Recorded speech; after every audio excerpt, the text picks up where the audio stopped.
Welcome everybody, it's Addicted to Loot, the podcast, episode 9. Brian Dixon, this better be important, because I had to pause my free download of The Crew for this. But, Whoa! That's our because, first oh my news god, what is item. it? It's happening the day of this recording. Oh my god, happy September 14th, everybody. Oh my god. It was a happy September 14th, I can tell you. Oh. So, holy shit, The Crew is free. It is, and it's surprisingly because all the other free games have been kind of pseudo early 2000s. Yeah. If not sooner or older. So what's been going on over in Ubisoft land is that Ubisoft is celebrating like 30 years, which is really weird because whenever someone's like, yeah, it's the 25th anniversary of Doom or something like that, I'm like, what? No, I'm 26, dude. Oh. Puts things in perspective. That was the 90s. Oh, boy. Yeah, well. But Ubisoft has been releasing a free game a month for the past 3 months now, and it's been like the first Splinter Cell or the original Prince of Persia. Not original, but not the 2D one. Yeah, fairly recent original reimagining, but not the recent reimagining like 2008 reimagining. Yeah, the original Xbox launch title, and right.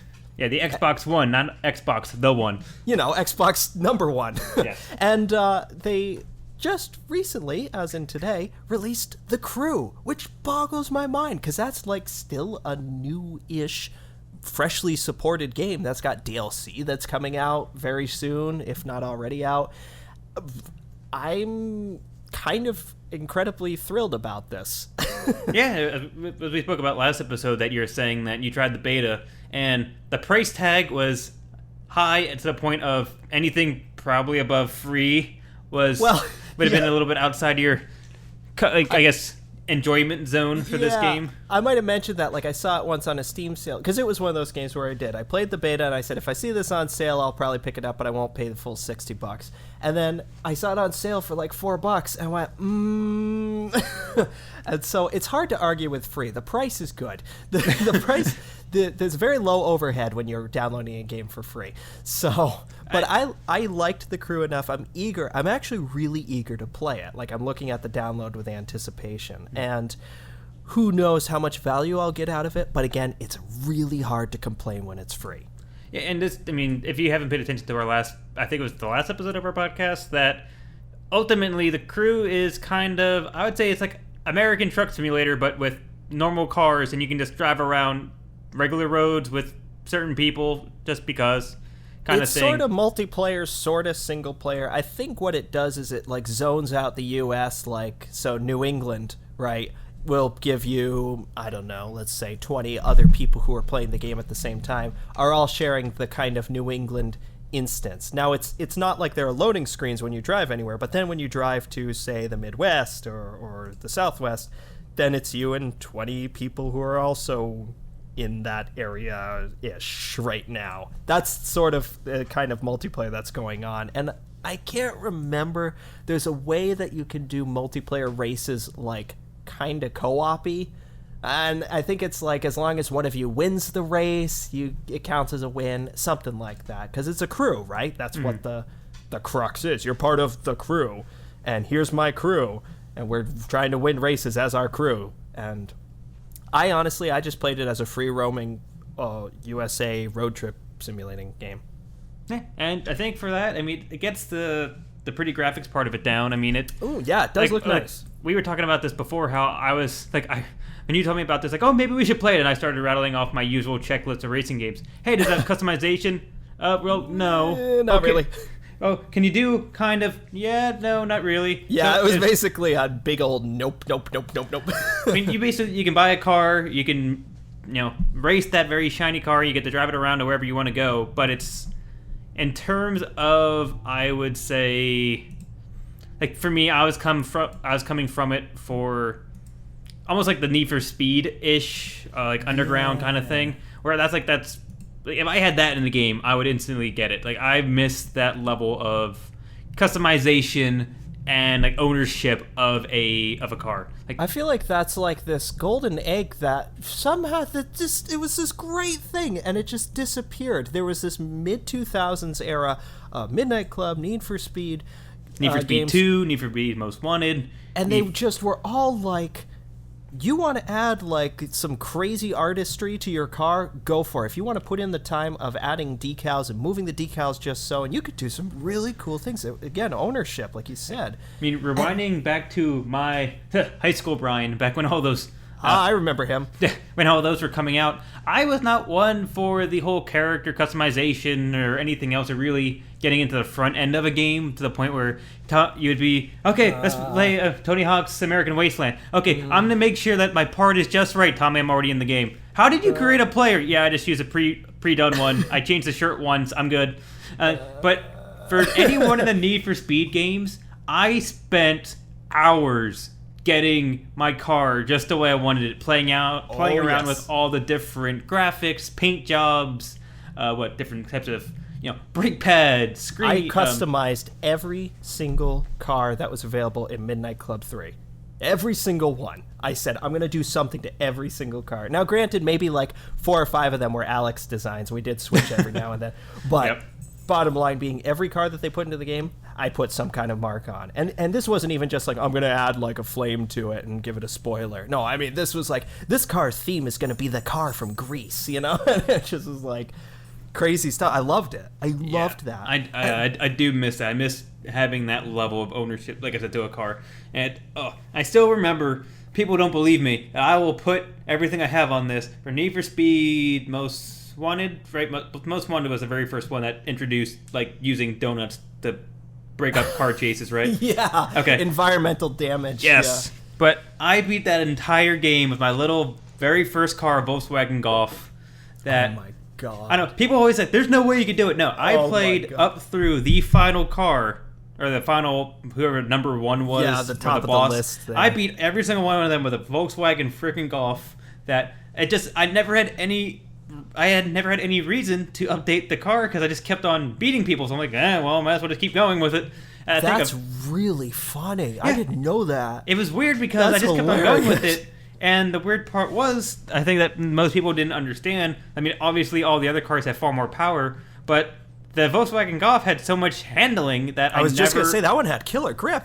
Well, by going through the corners, I was faster, and I never had to spin my tires at a start, which every other car did. So it's like I instantly got a 5-second head start on somebody. So it was just funny to just... And the sad part was, you'd think that would like be a symbol if I didn't like it. I actually really enjoyed the fact that I could just use my little Golf, and I pimped it out, and I customized the hell out of it. I think eventually I broke down to buy one of the higher end cars just to kind of as a joyride car, not literally as, I don't even think I used it for a race, I just wanted it. So I was like, okay, here it is. I remember doing that in Gran Turismo 3 with the Mazda Miata. Little like teal Mazda Miata. I was like, I'm gonna win all the races with this, and it was like putting me against F1 cars. I was like, well, I'm gonna just sightsee. You guys go ahead. That was a good race. Good race, you guys. But yeah.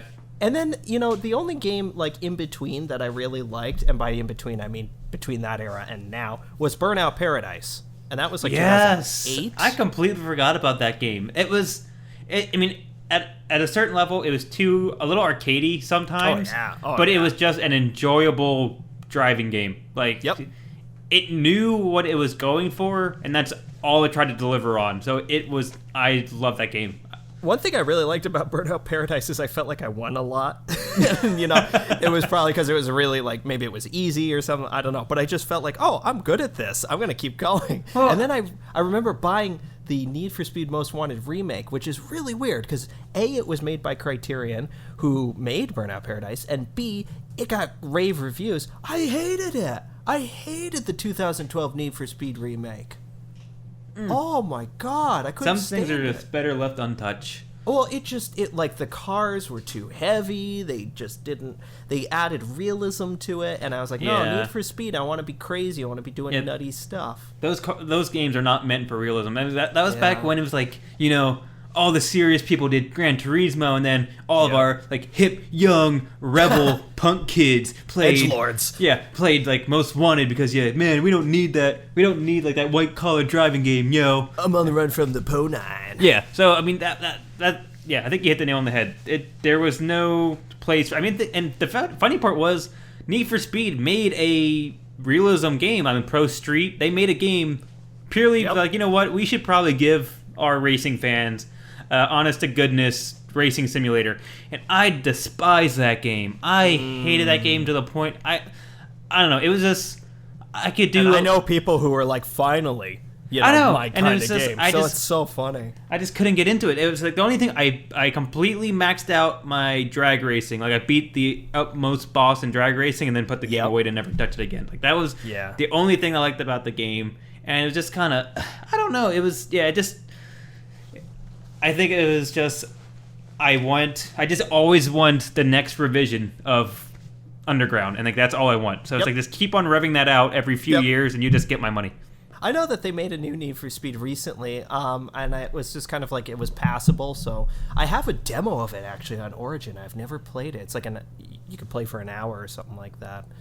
I should check that out. But in all honesty, the crew looks like it'll scratch that itch for me because it just is nutty enough. The concept that sells me on the crew is I'm going to go through some cornfields in Iowa now. You know, it's the reason why I kind of like American Truck Simulator, kind of part of why I like GTA. It's virtual tourism, but it also those games have to be also good. You know, it can't just be like we're gonna put you in a Iowa cornfield. Yeah, I want to also have it be a neat racing game that I can enjoy the trip to Iowa.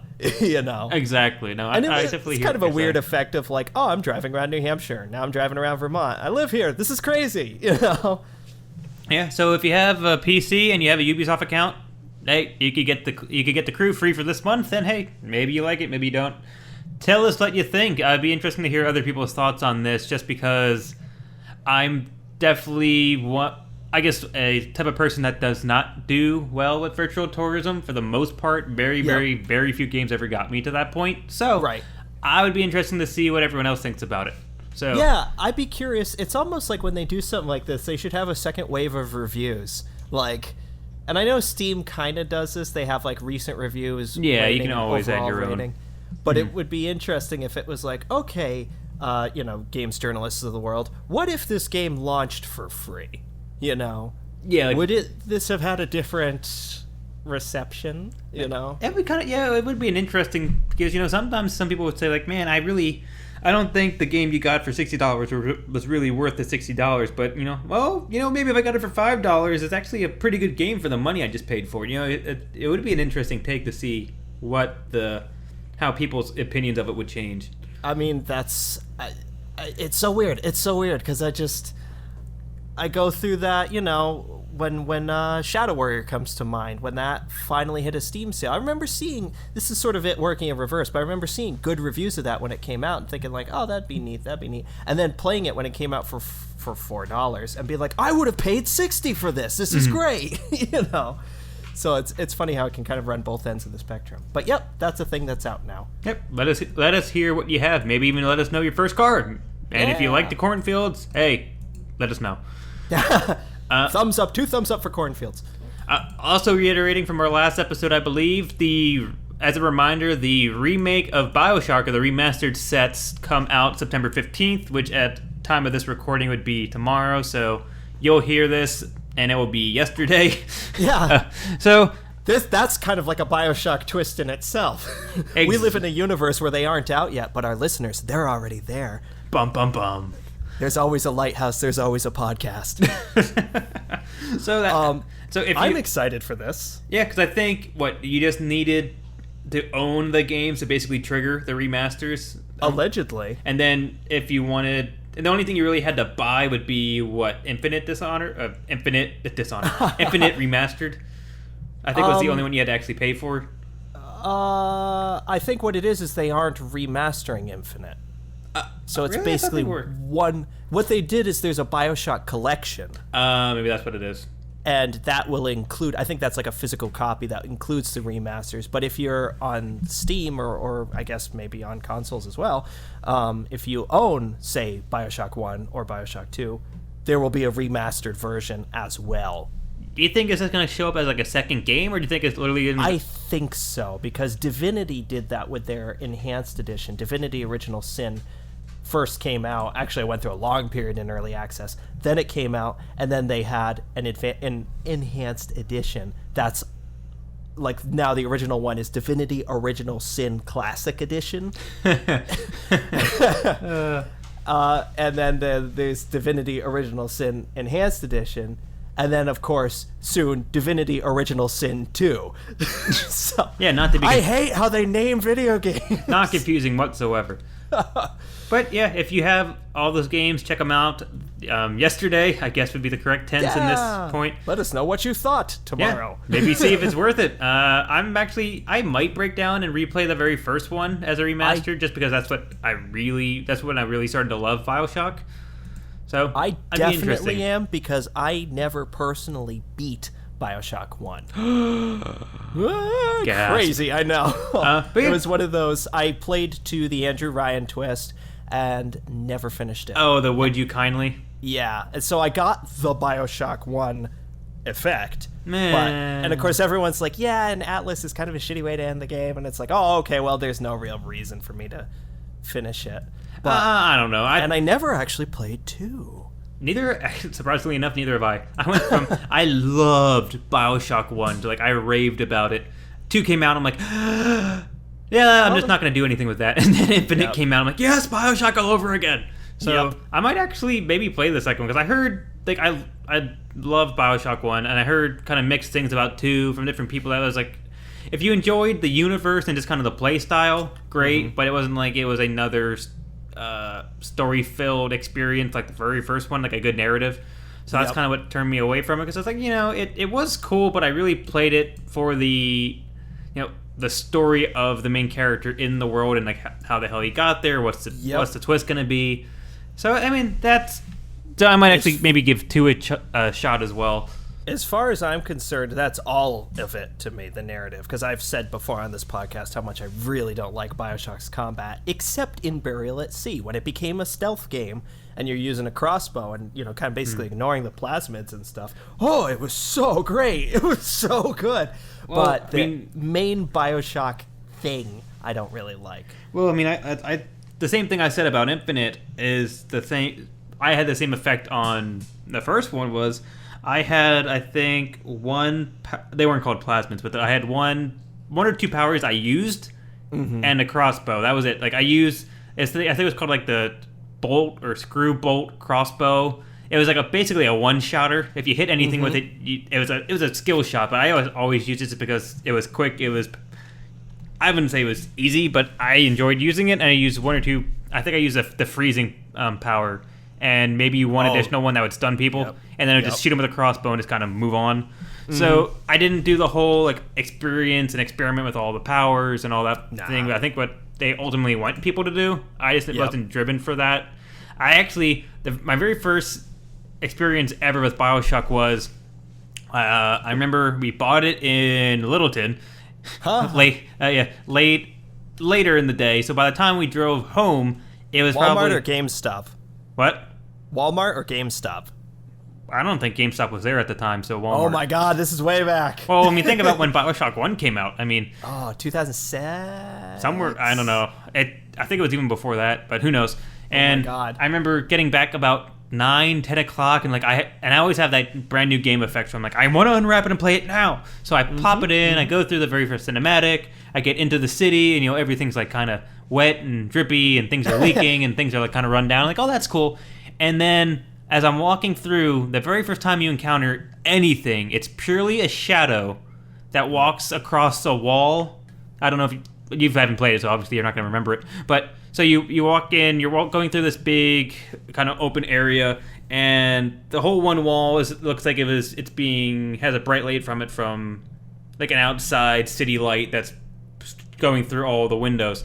And as you're walking through, one of the types of enemies, like one of the beginning types of enemies, kind of like scurries or crawls by in a certain manner that casts a ginormous shadow, but very vividly on the wall you're walking towards.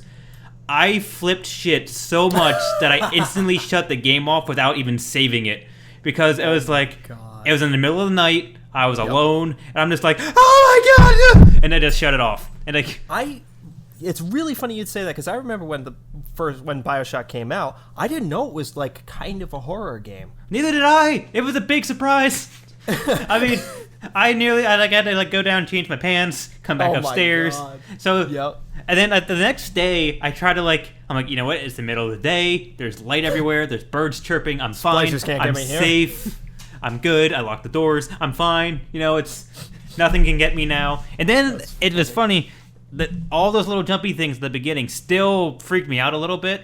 But then after a little while that I got used to the, I guess, quote unquote, like the Bioshock spook effects, I actually just started to really enjoy the game, because I'm like, oh, yeah, that should be scary, but it's not, so bang, bang. And it's just, I actually got into it far more after I got, desensitized to their jumps and, scare tactics, but, yeah. Well, this is a little PSA to anyone who hasn't played Infinite yet. I'm about to save your ass. About 80%, maybe 85% of the way through the game, I don't like jump scares, so I like protecting people. About 85% of the way through the game, you're exploring this really spooky kind of, it's called Comstock House. It's sort of what's the word? Where they send people straight jackets. Asylum, yes, thank you.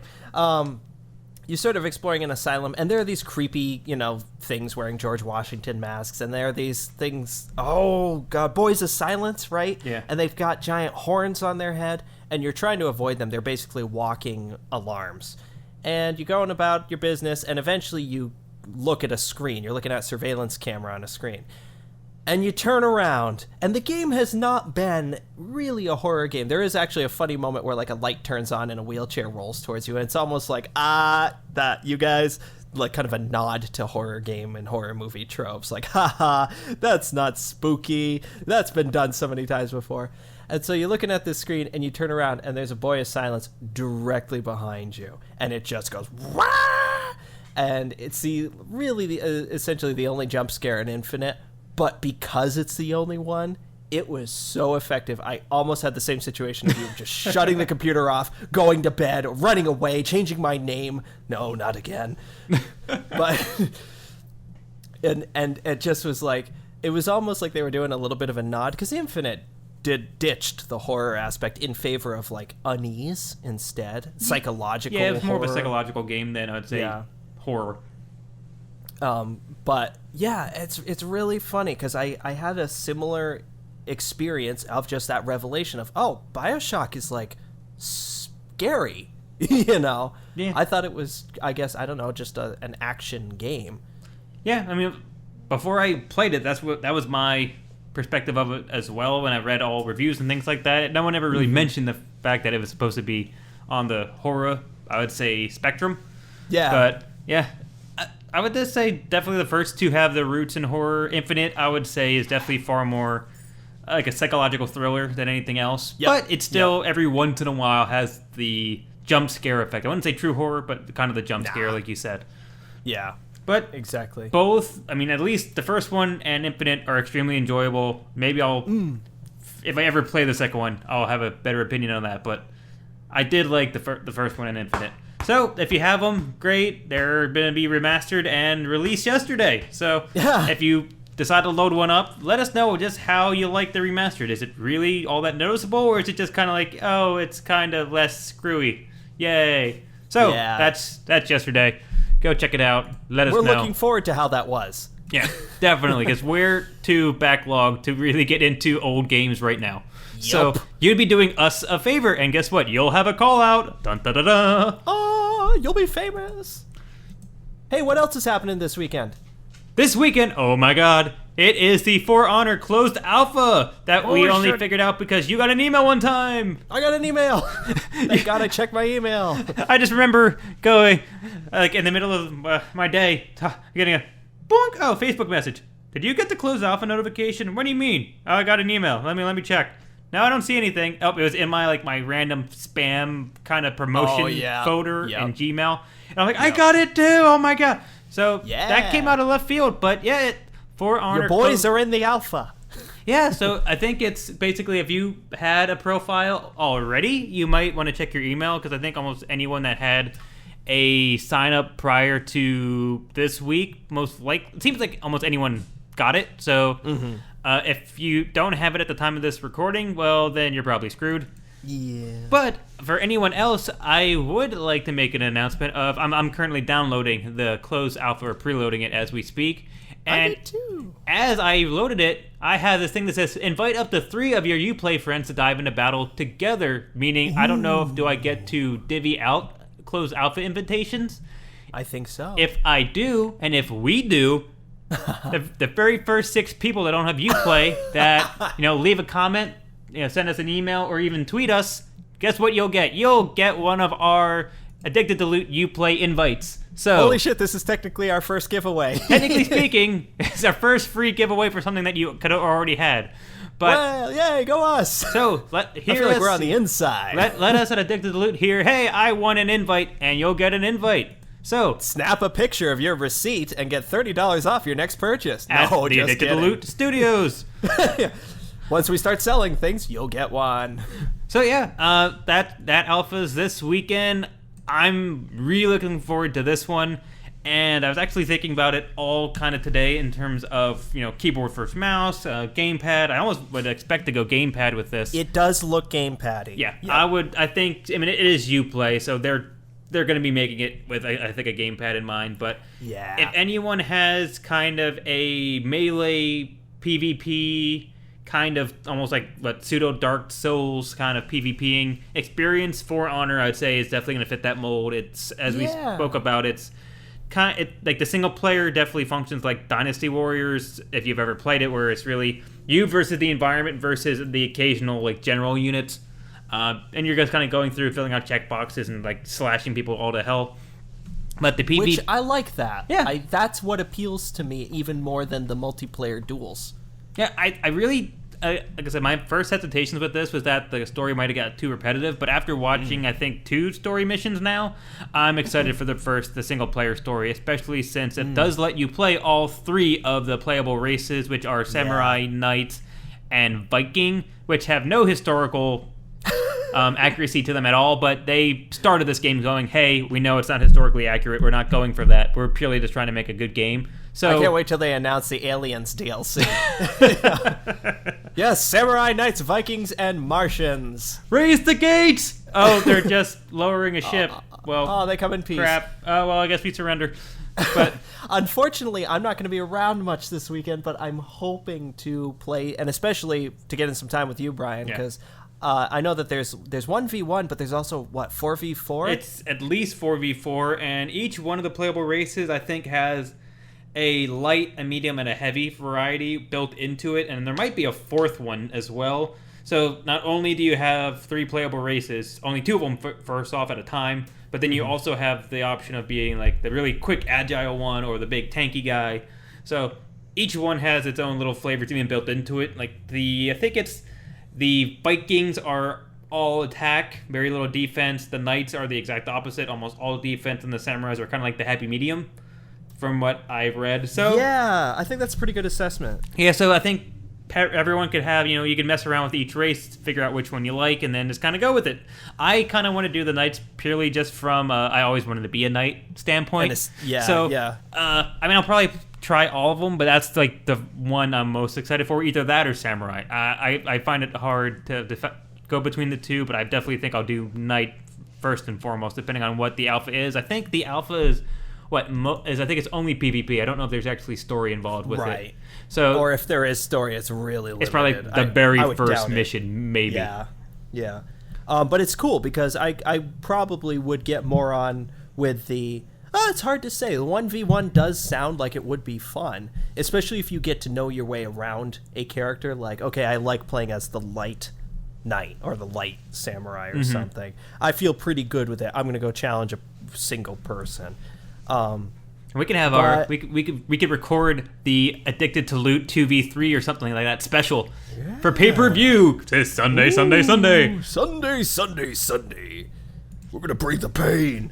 Kind of like what we did with Smash. What was that web-based Smash Brothers? Yeah, Super Smash Flash. Yes. The Smash Brothers Flash knockoff. That's really good. The Addicted to Loot of pay-per-view version of that. So we might do the same thing with this. I know I'll at least record a little bit of perspective on this one. Yeah. So that will probably come out prior to the next recording, or maybe at the time of this recording, whenever you decide to listen to it, it might already be up. Check out the YouTube page. Keep watching that website. Yep, always look at the website. Also go to our YouTube page. Everything will be on there. But For Honor Close Alpha, if you want in, let us know. We have the ins. We're on the inside. We have the special invites. I know the Ubisofts. We'll get you in. What up? So in space news this week, in our sci-fi segment, because apparently that's something I think we've made some kind of sci-fi like mega segment each week. Yeah, I think at least 3 weeks running. It's a good genre. And in news, but not big news, there's a new gameplay video for Mass Effect Andromeda. Bum bum bum. Yeah. Mass Effect 4. Mass Effect. Yeah. It's really funny because it's technically like the whole way it's built is this is what Mass Effect looks like in 4K, and it literally starts off in the video saying if you don't have a 4K monitor, go kill yourself. It's just like don't watch this video. Cover your eyes, cover your ears, go die. And it's just like I'm gonna watch this anyway. I hope you guys are fine with that. So I can't speak to 4K because I'm still archaic and using a 1080p monitor because I didn't know 4K was such a revolution. Yeah. Do you have a 4K monitor? Not in this revision. I think I might be able to upgrade to one on my next build, but that has been pushed off so far that I'm not sure when that will happen. The build I have laid out in terms of the parts I've picked will be able to deliver that. Just don't know when that will be. Yeah, I guess I didn't realize. It's sort of like 3D TV. It's like, oh yeah, that's the thing that's happening, isn't it? Well, we'll see how that goes. Yeah, and it's already over. 2016, and there it went. So the cool thing about this video is that it is actually a gameplay video. It's not a trailer. This is a demo of gameplay. And good news to everybody, it still looks like Mass Effect. Yay! It just still looks like Mass Effect. Obviously, just a little bit shinier, a little bit prettier, etc., etc. Of course, it's been 3 years since Mass Effect 3, something like that. Seems about right, yeah. It's basically it's just a demo of a mission. There's a little bit of combat. Was there combat? There wasn't combat. You watched it, I didn't, so. Let me see. There's conversation. I don't think there is combat. I just remember combat. Nope. Yeah. It's just a Mass Effect cutscene. They've been making a big deal of the upgrade in the kind of expressions and conversation, but it doesn't look like that big of an upgrade. I'm not picky. I'm not beggars can't be choosers, but it's like, wow, we've added Faces 2.0, and it's like, okay, yeah, that's still BioWare they doing still have Faces. a face. It's still better than Bethesda doing Faces, I might add. Oh, shots fired. Oh, I think even Bethesda would be like, yeah. To be fair. Yeah, our modders figure that out for us. The cool thing, one of the cool things that Mass Effect Andromeda seems to be doing is that the character that you play, now this takes place allegedly a good chunk of time, maybe hundreds of years. I didn't think it was hundreds. I just thought it was a good enough chunk of time where they said they're trying to say but not say that Shepard's not there. So it's like a long enough amount of time where I feel like if it's like, yes, he might still be there, but it's also plausible that you're not going to encounter it. Yeah, they said something like this is not like, this isn't a continuation of Mass Effect 1, 2, and 3, but it is the universe. Yeah. And so no doubt there will be nods and references, and maybe some more blatant than others. Who knows? They've been very mum about things, which is cool. I'm very, very much so, to the point of, when's Mass Effect Andromeda coming out again? Ooh, early next year, I think? Yeah, I was going to say, so I mean, we're kind of creeping up to it, and they're just now throwing out kind of little, I would say, releases or little bits here and there. That's right. It's BioWare, so it's coming out March 2017 because they always release games near my birthday. That makes sense. This is really weird and awesome and very, very welcome habit. Thank you, BioWare. But the player character. Let's put these words together. Let's see what happens. The player character goes by the surname of Ryder, and I guess at the beginning you are selecting the male and female, your gender, but the twist being, say you select the male, the female, your sister, still exists. And she still exists in the game world. Or subsequently, if you choose the female character, the male, your brother, exists in the game world. Yeah, that's really interesting. Yeah, I think they let that one go at a press conference at PAX West, I believe. It was fairly recently. Yeah, so it got the kind of the world, or the gaming world, in a buzz, trying to figure out what does this mean or what does it entail. But yeah, it's definitely both characters, regardless of what you choose, are in the same world together at the same time, having effect on your universe kind of thing. Yeah, and adding one layer of intrigue to that, your father is an important presence, Mr. Ryder. Mr. Ryder Sr. And he allegedly, that first N7 trailer guy that you saw the back of, that everyone's like, it's Shepard, it's Mass Effect, it must be Shepard. And they're like, no, we're not saying who this is. That's apparently your father. Ooh. That mysterious figure that you saw in the very first trailer looking over the planet. So it seems like that they're trying to say, or trying to give a hint to, I don't know if that the father's gonna be the storyline or if he's just gonna have a major effect on the storyline, but you have no idea how. You don't know if you're trying to follow in his footsteps, trying to find him, trying to kill him, trying to, so. And I'm purposely being cagey in this discussion because, Brian, you're currently mostly done with Mass Effect 2. Yeah, I finished Mass Effect 2 already. I'm just trying to replay it to the point where I can play 3, which should hopefully be sometime soon. I know I'll beat Andromeda out, but yeah, I mean, it's just not good timing as part of, hey, let's start a podcast. That's always Mass Effect based. So that's my only main thing. But yeah, I mean, I already know what happens through 1 and through 2, but yeah, no idea about 3. Well, the funny thing is, too, is very much, is it just me, or does every loyalty mission have something to do with somebody's parents or family? It's, let's see, son, sister, father, sister. Oh, crap, you might be right. Every single Garrus's loyalty doesn't. mission. Well, it's his adopted family. Damn you. Loophole. They're like family to me, Shepard. Actually, no, you're kind of right. Tally's was father-based. Holy shit, yeah. Jacobs was his father. Miranda was her father. Thane is his son. Well, Miranda was his sister. But either way, splitting hairs. Her sister, yeah. And the crazy chicks wasn't. Jack, no, you're right. Jack wasn't. Samara is sister. It's her daughter. Daughter. Yeah. Rick Grunt. It's kind of weird because he's trying to find his family by getting a place within a clan. I remember when I was first playing through Mass Effect 2, I was like, is everybody having daddy issues in this game? Or I really like this game, but this is making me feel weird. No, I didn't think about that, but no, you're definitely right. Maybe Bethesda. Maybe Biothesda is really trying to hammer home Mass Effect's universe just is not good for families. Well, what's also interesting, the brother-sister thing kind of was explored in Dragon Age 2. And we're going to play a game, listeners. Count the times I mentioned Dragon Age 2 in this podcast. And that's kind of a spoiler for later. But, definitely the greatest game ever made. Yeah, perhaps the greatest game ever made, I would argue. Start the counter. So Dragon Age 2 did this thing where when you played, and it was actually really creatively done, one of the many underrated gems of that underrated gem of a game.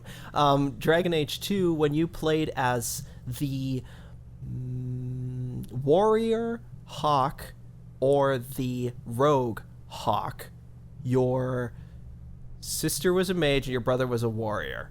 And if you played as the mage Hawk, yes, your sister was still a mage and your brother was a warrior, but it depended on who lived through the very beginning of the game. And it was there were these really interesting elements at play depending on your character and your character class. Depended on which of those two siblings would then be following you at least through the first act. Mm-hmm. And then certain elements happen, and you decide how far they make it in the world. But spoilers, anyway. But I thought that was always an interesting thing. Dragon Age 2 did a lot of interesting things. It did the story within a story. It did we're going to just take place in one setting. Unfortunately, they dropped the ball in a lot of different ways with that. But yeah, I'm interested that BioWare is giving the whole family thing another whack, to the point of, I wonder if you customize the male and female at the beginning and then you chose the female, the male that you customized would be kind of like world. What Fallout 4 did. Yeah, because Dragon Age 2 actually sort of did that. I think if, like, depending on your skin tone, depending on your hair, they kind of made it match. It was like, I believe, don't quote me on this, but I believe if you chose a darker skin tone, your siblings and mother subsequently had darker skin. And I thought it was dependent on the preset that you chose, I think, that you built your character off of. So if you chose a kind of Asian-looking preset, your siblings would then have Asian features. I always thought that was so cool. I was like, oh, it's not just, hi, don't mind me. I may be African-American, but my siblings are as white as can be. I'm the adopted and my mother. Brother. Yeah, and they're talking about your bloodline, and it's just like, yep, we're just going to skirt right over that. So I thought, kudos BioWare. I always give them kind of some credit for that. Yeah, but yeah, Mass Effect Andromeda is looking reassuringly more and more Mass Effect-y every day. Yeah, and all sorts of speculation can be around the whole brother-sister phenomenon, or how they're going to interact, or how they're going to drive the story together. Who knows? Oh, yes. We had a cool little theory that we were bouncing around on that. I could see BioWare doing it, but there's no evidence to why we think this. We just think it'd be a cool game mechanic. Yeah, so we were chatting about this after the trailer came out, and we thought, wouldn't it be neat if you, say, were starting to lean towards being... Because the way Mass Effect, to those unfamiliar, the way Mass Effect system works is if you do good things, you get Paragon points, and if you do badass, awesome things, you get Renegade points. I'm not biased towards Renegade at all. No, not at all. But if you're a goody two-shoes, you get Paragon points. Now, it's not as simple as like a good or evil. It's basically, are you charitable or are you chaotic neutral? Yeah, are you kind of a dick, or do you just kind of are you, which one of the lethal weapon pairs are you? Exactly. Good cop, bad cop, to the point where Mass Effect 2 actually has a mission where you're doing that, and it's really cool. What would it be like if, say, you were leaning towards Paragon and subsequently your sibling was Renegade? Oh, interesting. That'd be really cool. I don't know Plot how twist. they'd be able to work that out. Like, say you, just for the point of creating instant tension, it's like no matter what, if you tend to lean towards doing charitable things, your sibling could be out there killing people irrationally and behaving, irrationally. And you have to deal with that. Yeah, and what if eventually the man behind the curtain for the main story plot actually turns out to be like your other sibling? Or that would be really cool. It'd be a little contrived, but I bet BioWare could make it work. Yeah, I mean it's definitely been done before, but you could definitely do it in a new light to breathe. I'd say kind of revive it in the BioWare style.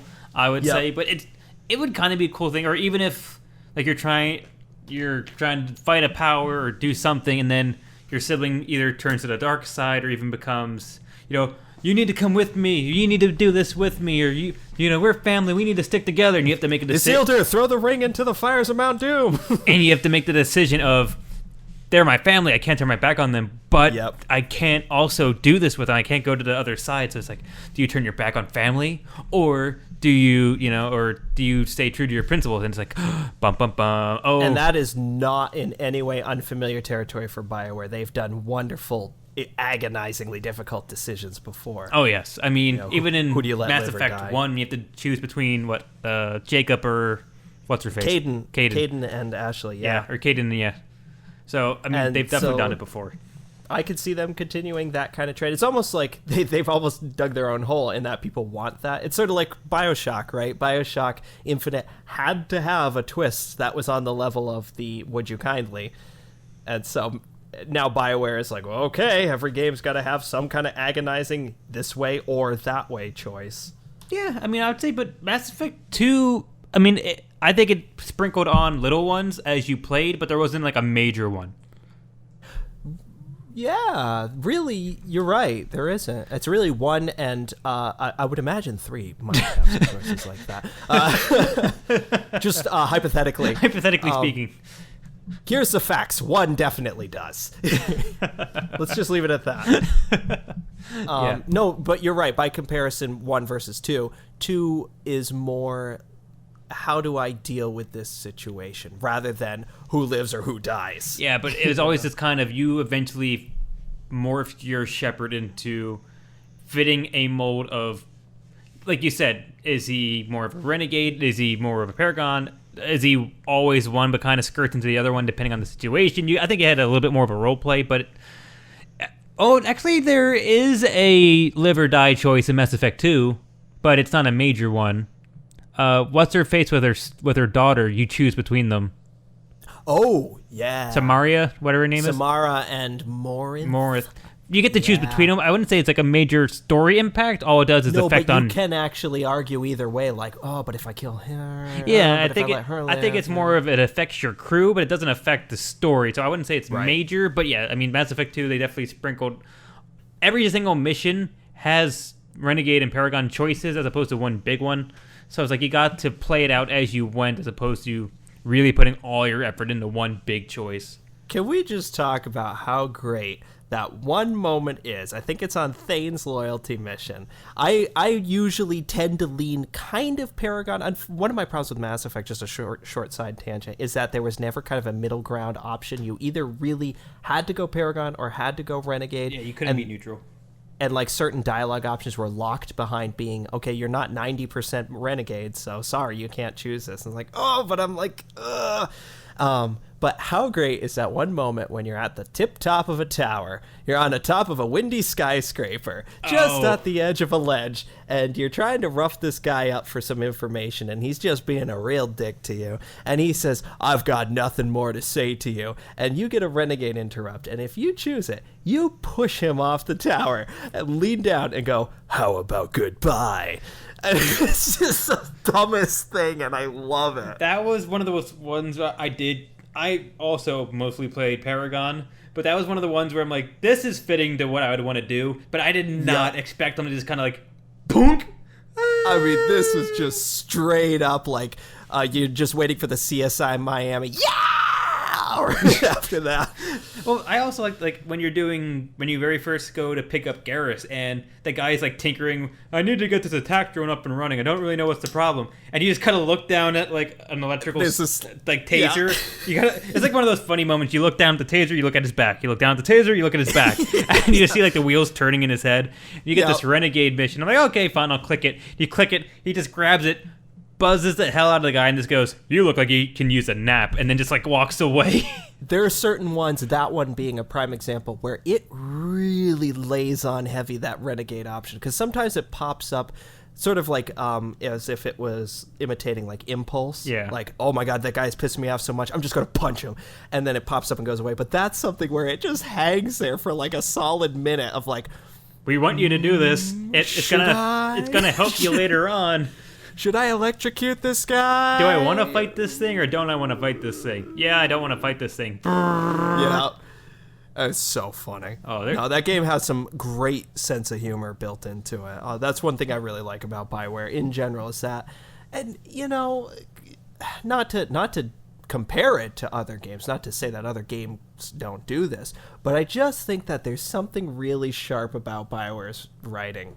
I don't know. It's just their humor is just subtle enough to not be annoying at some points, and I like it. I'm a fan. And if you love their writing as much as Tom does, and you want to put your own stamp on it, well, guess what? They're having a voice contest where you... Don't tell them, Brian! I'm a voice of the people, Tom. They need to know. There's actually, if you go on to the BioWare website for Mass Effect Andromeda, you can actually have a choice between two different scripts. You could record your basically take at the script, and if you do well enough, you can be selected to be an actual voice in the game for either script, script 1 or script 2.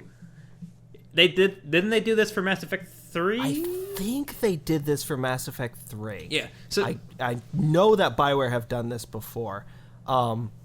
So What's one thing that's really hilarious, just as a really random side thing, but the video that they made up to promote it is like this really weird, almost like Wes Anderson kind of thing.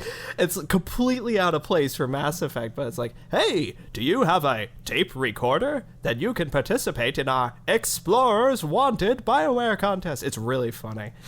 But yeah, it's a cool really thing. Random. Yeah, download a script, record yourself, send it in, and maybe you can be a voice actor for a day, basically. So I don't think people want to do that, Brian. I don't think they should do that at all. Says Tom, trying to skirt his chances a little bit. I'm not trying to skew it at all. Just, if you're really bad, yes. You know absolutely. what? If you really want to, for Tom's sake, we'll help you out. You record your take, send it directly to Tom. Just send it to me. He'll do a little critique of it and then send it directly in to BioWare where you have nothing to worry about. It's in all seriousness, it's a really cool thing. They just have these 2 pages. One is the voice of a journalist who is not the typical Mass Effect journalist that you want to punch in the face, thank God. And the other one's a tough mercenary. And it's cool to actually see how they have it set up, because they give you a brief character bio and they actually have some lines in the context of a conversation with actual direction written to it. Like, for example, friendly and enthused, or annoyed but bubbly. And it's actually a neat peek into kind of development. As a person who's into this sort of thing in general, into voice acting, into acting, it's cool. It's even if you don't participate, but you're into game development, it's a neat little window into how that kind of stuff works. You might as well just look at the script anyway. It's free. Yeah. And the contest entry period closes on September 28th, 2016 at 6:59 a.m. GMT. Not that you're counting or anything. So my time is limited and I have an entry to make. Well, moving right along in the space genre of our sci-fi portion of this, Endless Space 2, which is the sequel to Endless Space 1, is actually hitting early access to the point of this month. That's all I can give you because that's all they released. They said sometime in November we'll hit early access and we'll let everyone know. Endless Space is one of the many space-oriented 4X games, and 4X meaning, what is it? Conquer, control, conquest, and... Expand... Oh, no, yeah, duh, it's all X's. Expand, but explore... It's like that. Expand, explore... Extort? No. Anyway, it's 4X adjectives that can go into a game, which basically... Explore, expand, exploit, and exterminate. There you go. Which basically they all add up to being one hell of a massive strategy game. So if you're into, I'd say, grand strategy games like Crusader Kings 2, Hearts of Iron, that kind of stuff, it's basically right in the same vein, but... Also, Civilization, definitely. Yeah, it's definitely a Civ kind of thing. They venture on turn-based or real-time, depending on the 4X game. But this is another one in the genre, and this is a space one, obviously. And I played the first one to the point of getting a feel for it. It didn't strike me, it didn't grip me, it didn't really pull me in, but it was a good game. I mean, it was a kind of a fun game. I was glad I played it, but then as soon as I got done playing it, I just uninstalled it after like 1 or 2 playthroughs of a campaign. Sounds familiar. It definitely gets, I would say, the management part of 4X correct.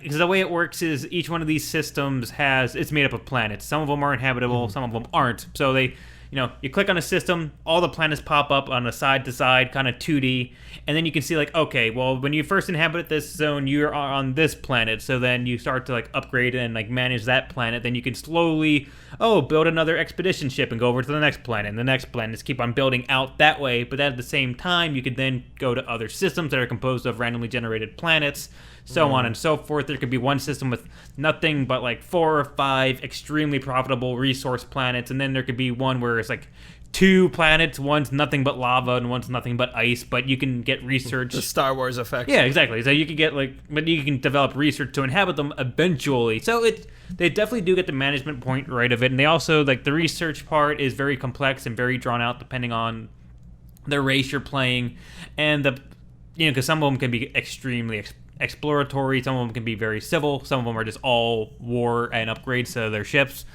and the races I don't believe are from the first one. They're similar at least, but I don't know if they're a direct parallel between the first one. The main thing with this one and every 4X game, there's always a battle portion of it, as part of the exterminate. The very first one was it was okay. It was just a cinematic experience. It's like you spent all your time customizing and building this fleet, which consisted of I think like a max amount. They were based on points that you could go into, kind of like a population cap, if you will, for like a squad. Like instead of having a 200 soldier limit, you can have 10 very small planes or just one battleship, because they ultimately they have the same battle worth kind of thing. And I remember making some of the massive ones. Like I think if you had massive ships, you can only have like 3 of them in a big battle. But it's kind of like you pimp them out. You kind of set up your shields, your engines, weapons, and they kind of entered into the same flight path. And you chose one strategy that all it could do was it could either directly counter the other person's. It was a big game of rock, paper, scissors just to get a little bit of a buff. But it didn't affect how the battles occurred. They all occurred the same way. There was a long distance engagement phase, a medium, and then a close range. And then if you survived all 3 of them, it was either a draw, win, or lose. And it doesn't sound very... it was pretty, but that was it. I mean, it was cool to watch it all happen, but you had no input to it whatsoever. And I know back when I first was playing it, there was this big thing within the community of all you need to do is just make completely... You don't have to do anything else to your ship besides max it out on as many missiles as you humanly possibly can, because it was just the ultimate glass cannon, and it was guaranteed to wipe out anything in the game. So people just did that real quick just so they could win. Or even if they didn't win, they know they could take out the enemy ships one way or the other. So it kind of, I don't know, it fell definitely short at the battle phase. And the research trees were kind of convoluted, really kind of hard to walk your way through. And then at a certain point, I think the game kind of called for it, because they were trying to go to the massive scale. But now comparing that all to Endless Space 2, they streamlined certain things and increased the complexity in other things, I think, in the right manner. And like Endless Space 2, the battling, once again, you still get to customize your ships, but in a very much more user-friendly design interface. Before it used to just be like a 2D kind of blueprint schematic looking thing, and you can kind of click on a bunch of stuff, and so every once in a while bars would change so you can kind of figure out what's happening. This one, it's like you actually see the full 3D model of the plane kind of hovering there. Cool. And things change out real time, and then it's more symbol based. Then you click on the symbol, and then it shows you what other like installments you could put in that free slot. So, I mean, it definitely... Like rune slotting for ships. Kind of, yeah. I mean, it says like, I don't know what to put here. You click on it. I can only put engines in this slot, and here are all the engines I have. And it's like, now I know exactly what I'm doing, where I'm doing it. So it was nice on that, and then you can actually kind of see visually how it's going to impact your ship whenever you hit a battle phase. So ship customization, definitely improvement. I would say go team on that one. The battle phase... is a little bit more input based on the fact of you now control your flight path in the battle. Like it could be you do a very wide turn in the very beginning of it, so like you stay much farther distance on your broadside for very longer, or you could do like just full steam ahead, charge directly, bow ahead full right into the enemy and get as close as possible. Spaceship Vanguard. Yeah, so it's kind of, so they kind of have different takes on that. And then that also could be, maybe you made your ships to be very long distance, but now you're going against another long distance type of ship, so you're like, well, screw it, I think I have better armor than they do, so I'll always charge as close as I can to them so that I can counteract their playstyle kind of thing. So there's a little bit more of that.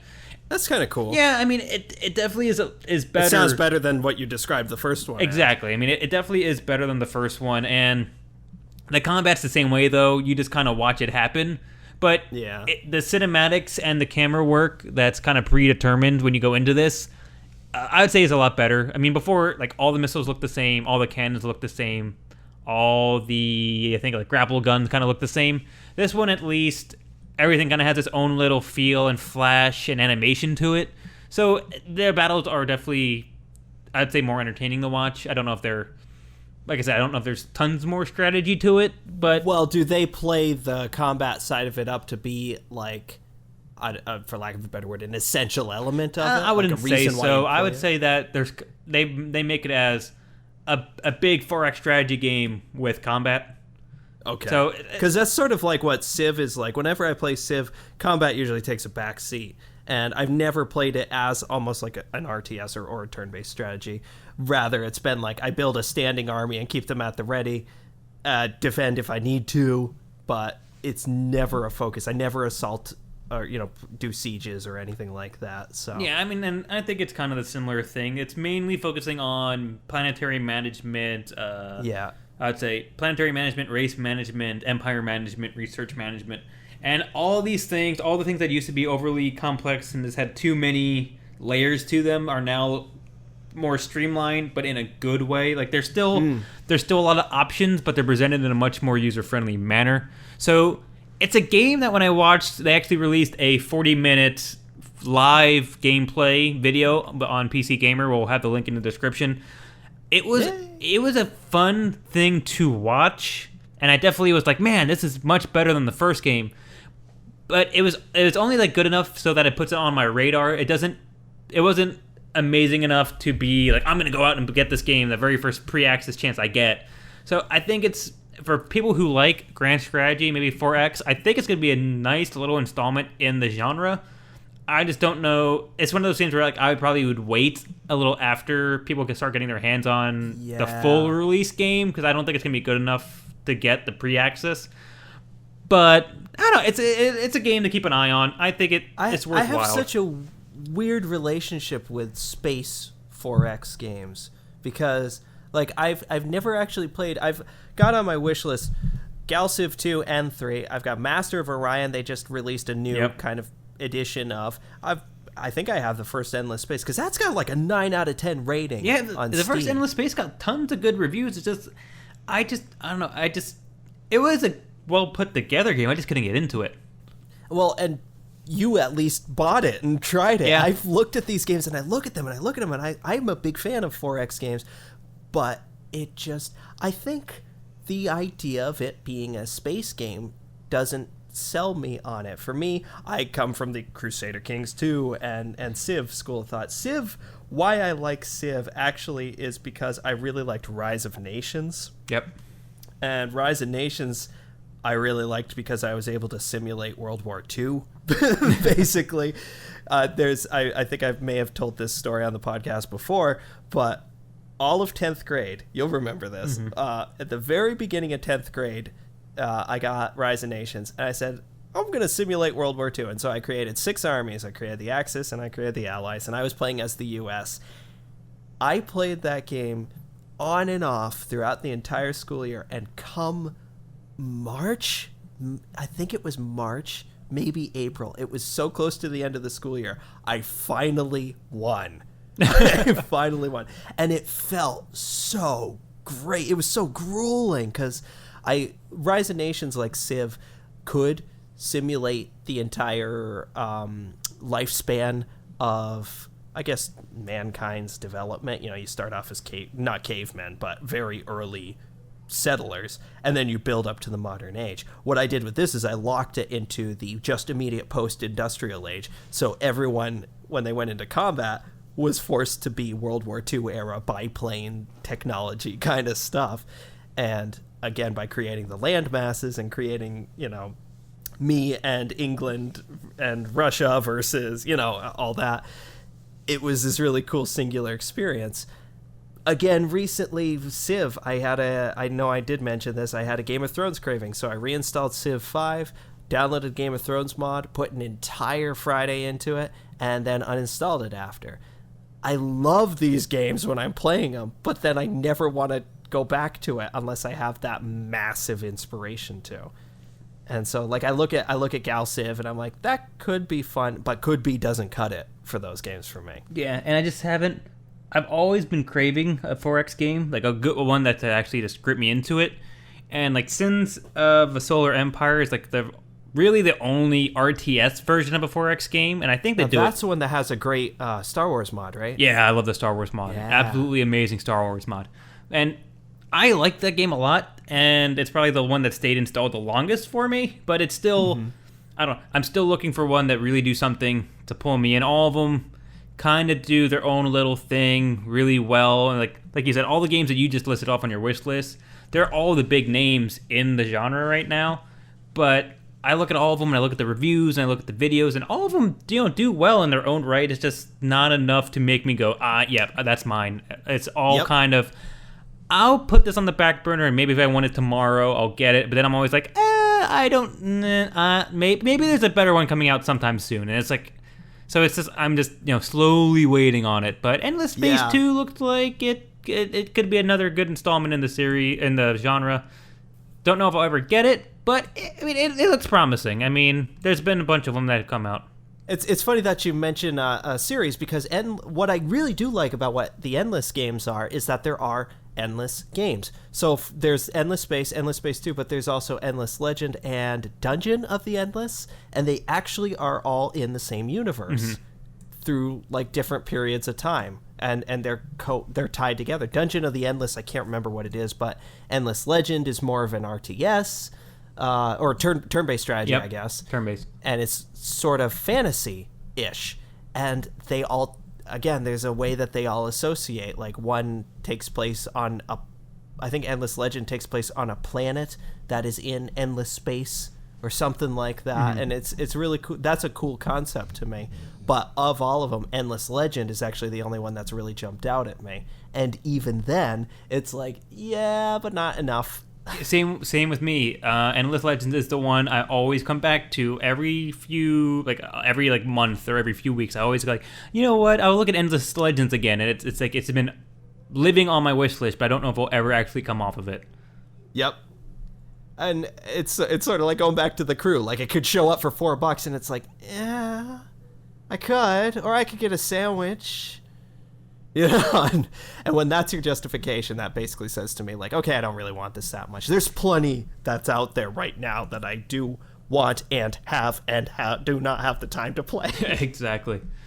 But looks good. Gonna be hitting sometime this month. Yeah, go check it out if you like for space games. Speaking of space, which we never do, a game that has been really, really, really, really hot on my radar for I feel like 2 years now is Tacoma, which is the latest game from Fulbright, who did Gone Home, which was everybody's game of the year forever in 2013 when it came out. Tacoma, did you get a chance to look at this at all? A little bit. I mean, I was able to kind of review the article and the video that you put in here, but that was slightly about it. So Tacoma is basically in a similar way of Gone Home, and I guess sort of recently with Firewatch. I almost called it Overwatch. Overfire? Fire Over?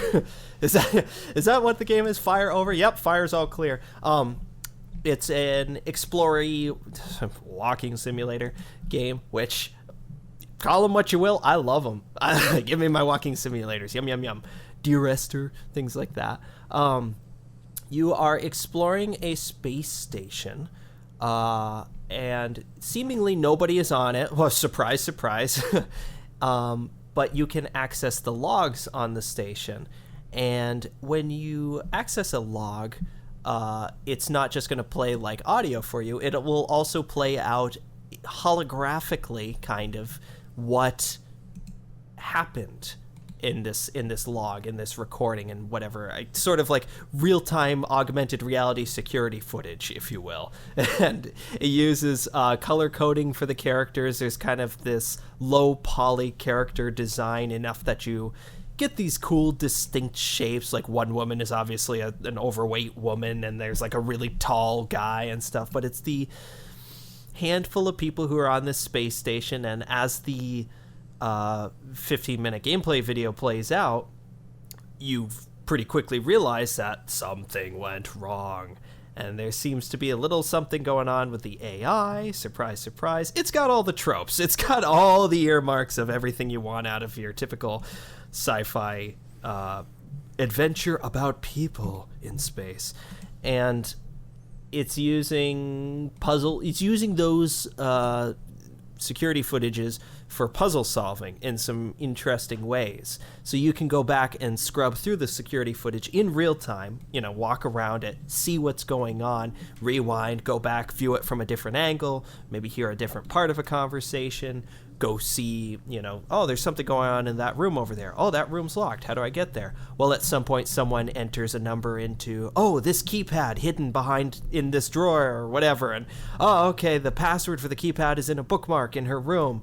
And it's using that kind of to, I imagine, unlock what's going to be a linear game. It's not necessarily a Metroidvania. But, again, if you played Gone Home, you know exactly what I'm talking about. You're in this environment, but you're sort of being funneled along because of certain limitations. This door is locked. How do I unlock this door? And then once you unlock that, okay, now this leads me down this way. It's interesting because this is sort of the first real big look we've gotten at this game.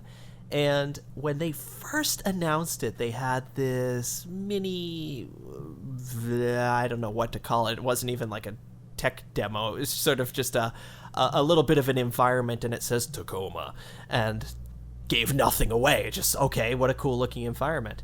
The environment reminded me of what is definitely, beyond any question, any doubt, the very best video game of all time, which would be Douglas Adams's Starship Titanic. Oh, the true greatest game of all time. The true greatest game of all time, which came out in 1990 something, and I got it when I was second grade. Duh. When I was in second grade, I was in 2nd grade. Sorry, I have beef stew here that's calling my name. My brain ain't work too good. I was in 2nd grade and I played that. It's an incredible game.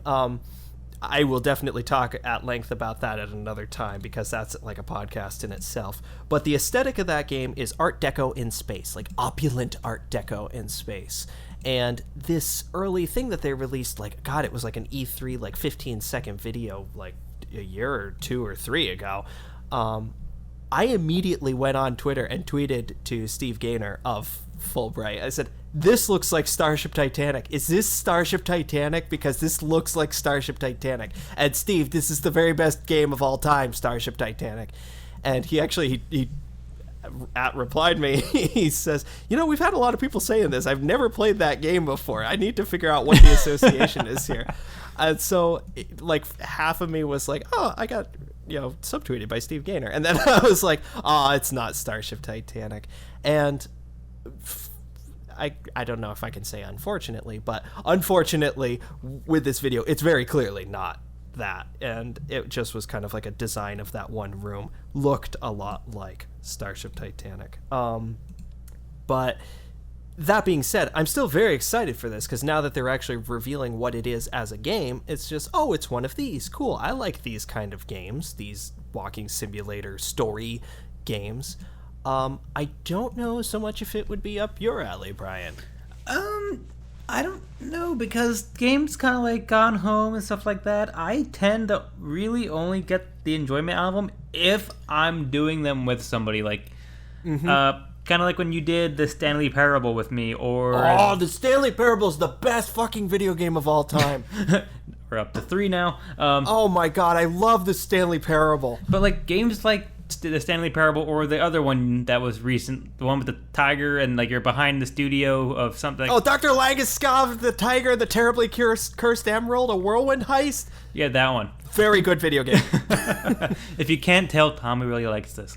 Well, that's made by one of the same people who made the Stanley Parable. So games like that, I enjoy them because I was playing them through your enjoyment at the same time. But if I would have bought it and played it myself, I'd probably been like, yeah, that was okay, but eh.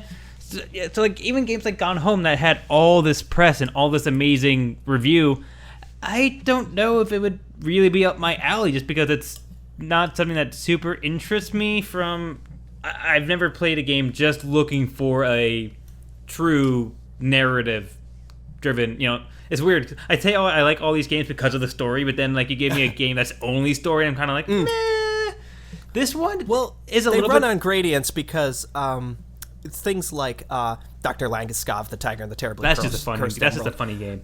it's just a funny game, and it's short, and it's free, and it's like, it's a quick chuckle. The Stanley Parable isn't short, but it's one of the funniest video games. I will definitely agree with that. That much I can say. I think between that and Jazz Punk are two of the funniest video games I have ever played in my life, and I will stand by that to my grave.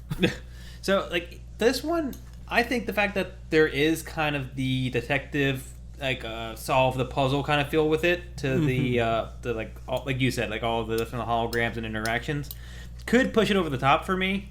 But I'm going to wait and see. I have to, keep my ear to the ground with this one. Yeah, this is probably going to be something that I'll end up buying, and I'll let you know if it's like there's enough of a game here that you'll enjoy it. And that's a weird way of putting it, but it's the truth, right? Is there enough of an actual game here that Is this game gamey enough to be a game? Is there an actual game? When we're talking that this is a game, is this really gamey? But I think that there's something to be said about that because, like, I don't know what a good example would be, but something like, well, again, the Stanley Parable, it's not really a game. You're just kind of, there's, choice is an element of it, and that is where 90% of the humor is. In Stanley Parable is just like, go through this door, you go through the other door, and the narrator's like, no, I said go through this door, and he responds you, and, that just kind of falls apart from there. But you are, truthfully, when they say walking simulator, I think that is important to distinguish, like, yeah, you're just kind of going through and being told a story, but for me personally, I have a hard time sitting down and watching a movie. Like, actual admission, I have a hard time with a movie because I'm sitting down and being told something. It's almost like being lectured. Like, we're going to entertain you for 90 minutes. Now you sit there and you be good. And it's like, yeah. And what did you think about the Marvel movies? Oh, they're so great, though. It's so good. Says the person who saw it 3 or 4 times in theaters before I saw it 1 time in theater. Oh my god, I can't tell you how many times I saw the first Iron Man. But that's sort of a weird anomaly because more often than not, if someone's like, the big thing that everyone's talking about right now is Stranger Things, right? On Netflix. Yeah. Everyone's like, oh, you gotta watch Stranger Things. I'm like, that's a whole show. That's not even a movie. That's a series. This is like, oh god, that's a lot of chunks of time I have to sit down and just passive entertainment for me is really tough. And what do you think about the Game of Thrones? Well, I fucking love Game of Thrones. I want to rewatch the whole series right now. But that being said, that's an anomaly. That's an exception. It's really specific though. Like if someone's like, watch this movie, I have to really want to watch it. Like Game of Thrones, I really love Game of Thrones. But if you tell me something like well, I don't know, Dr. Langeskov, the Tiger, the Terribly Cursed Emerald. It's like, okay, you're going to be controlling the speed at which the character goes through this, and you can click on things and maybe there'll be little funny interactions because of it. Yeah, it's a linear story. Yeah, this might as well be a movie. Gone Home, Yeah, this might as well be a movie. You're just basically unfolding the movie's plot at your own pace. BioWare games are basically movies, but they're also really fun games. Mm-hmm. I feel like, especially, I know I've banged on about this before, when you crank up the difficulty in Mass Effect 2, and you're doing like those later, like the suicide mission near the end, God, you feel like you earned that victory. You get to the point where your characters are panting at the end like, we made it, and I'm like, Jesus Christ, we made it. You're telling me. And so to me, passive entertainment versus active entertainment, if you're telling me a movie's plot, but I'm the person who, even if I'm not playing the character, I'm just progressing the movie along at my own pace, and maybe I can stop and say, I'll finish this tomorrow, or I'll do another chunk of it tomorrow. That is a world of difference for me. So something like Tacoma rides this weird line because that actually is now introducing game to that, or not that that's never happened before, but this specific example has some puzzle solving involved. And it's like, okay, now this is even more interesting, but it already was interesting to me to start with. Nope, exactly. I think it's definitely another one of those different types of games, and it does do what I don't know, so like the world it's making, it does in a very vivid manner. Like even in the little video that you linked in here, it's I mean, as soon as it starts up, within the first few minutes, you understand exactly what this is going for and like exactly what you're doing, and it does do it in a very intriguing manner. So I think all the little pieces in Tacoma actually could make me want to play it, but I'm still gonna. I have to see a little bit more before I can really decide. But it does look like an interesting game. It's like one of those games where it could be. It's not going to be a major studio launch or anything, but it could be like a Gone Home, where it's just like it barely quietly comes out one day, and then all of a sudden the world just goes crazy with it. It has that capability. I mean, they proved that they could do it once. They might strike fire twice. Who knows? One thing that, and this is a very sensitive topic, so I'm going to try and treat it sensitively. One reason why I think Gone Home did well, I think this is an objective truth, is because of the specific story that it's telling is a little bit... It involves sexuality, sexual identity, coming of age with sexual identity, and it tells it, I think, in a nice way, and actually in a very heartwarming way. The sort of the twist of Gone Home, spoilers for a 4-year-old game, but the twist of Gone Home is that you kind of go in thinking that this might be a horror game. It's the reverse of Bioshock. You think this might be a horror game, and it becomes this sweet coming of age 90s teenage tale and about sexual identity, which is like, and that's sort of the trick to Gone Home. That's the spoiler, the twist to Gone Home. And I don't know how much that really is a factor, but I don't think it can be discounted that may be a factor to Gone Home's success of, oh, here's a game that's treating, a girl coming to terms with what she's attracted to as a legitimate, straight-up story. That's very interesting. I think Life is Strange kind of touched on stuff like that. Mm-hmm.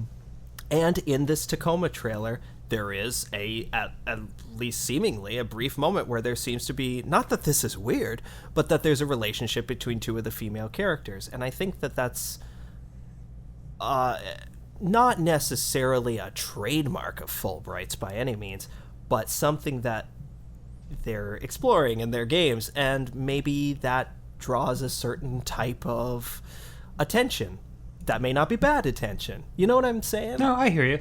Like, I don't want to pigeonhole them into saying, oh yes, Fulbright, of course they do, because BioWare does that. My God, one of the jokes of Mass Effect that Saints Row wonderfully took and ran with is you could bang anything that moves, and Saints Row is just literally one of the funniest little jokes in Saints Row is you could be a male character, come up to one of your male buddies, and you have two options on your ship in Saints Row, which is talk or bang, and if you say bang to him, he says, I don't normally swing that way, but all right. It's such a lampoon on Mass Effect, but it also in like a kind of funny, nice, funny way, like a positive way, and it's not like belittling that. So I think that's kind of cool, and I don't know, I'd be interested to see if Tacoma takes and runs with that in any way like Gone Home did. Human drama, right? Human drama, but also human drama in a way that isn't necessarily the status quo, if I'm wording that correctly.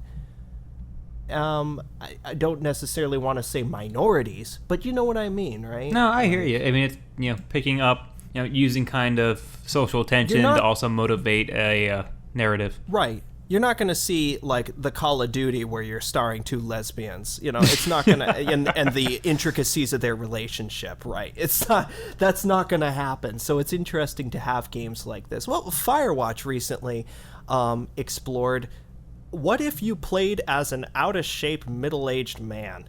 Yeah, basically. And, like, kudos. Cool, go for it. That makes me happy when games kind of just go off in different directions and explore those sort of things. Not that I'm saying there needs to be any kind of social message to it, but, why not? Go for it. Yeah, definitely. I mean, could definitely be a very interesting game to, keep an eye on. Going back to referring to movies and film and series and things like that, Another game that's coming out that sounds similar to Tacoma but isn't is Virginia. Another one that I'm really excited for. Did you get to look at this one at all? Maybe about just as much as Tacoma. Okay.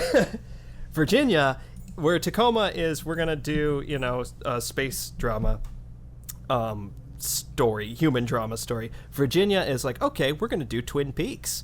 We're going to do X-Files. We're going to do, that kind of thing. I don't know quite exactly what the central thing is going to be, but it does seem like a detective story. They have released a demo for this game, so you can actually go and play it right now. And it's seemingly telling, it's a voiceless story, telling what seems apparently to be you're looking for someone who's missing. That's sort of the initial crux of what's going on. But it does this really cool thing where it's kind of telling it very much like a movie, where there are smash cuts, there are flashbacks, there are quick edits, there are some things, usually in a game, right? You're, especially comparing to something like what Tacoma looks like. Tacoma, you're moving from point A to point B. You're going from A to Z, ultimately. But Virginia is like, here's this scene. Now here's this scene. Now she's dreaming. And now it's this scene. And now you can see her in this scene. And cool. It's cool. It's really cool. I'm really, really excited for this. It also has a kind of a cool aesthetic to it. A little bit surreal. They're taking their Twin Peaks influence very seriously. Mm-hmm. But I think more than just being an homage, it also just looks like, or rather, it looks like it's a good homage to it. Like, that seems to be what the presentation is, more than anything else. It's not like, really doesn't look like it's a game, as we're talking about elements of how much game is there in this game. Virginia looks like it's less game, more shut up and listen kind of stuff. Mm. Or watch, because there's no voice. If anyone has ever played any Brendan Chung games like Gravity Bone or 30 Flights of Loving, it's doing that. So that's really cool. I don't know if Quadrilateral Cowboy does that, but definitely I think Gravity Bone is the free one. I'm gonna look it up right now. Blendo Games. Yes, Gravity Bone is free. I think you can get it on Steam. Worth playing if you haven't, to get the vibe of what I'm talking about. But basically, if a game was taking movie elements, like how movies are edited, and running with that full force. I'm excited for it. Yeah. Like I said, I think these two could be like, hidden gems. I think they could definitely hit the nail on the head in a certain vein. I think that I'm a specific audience for these.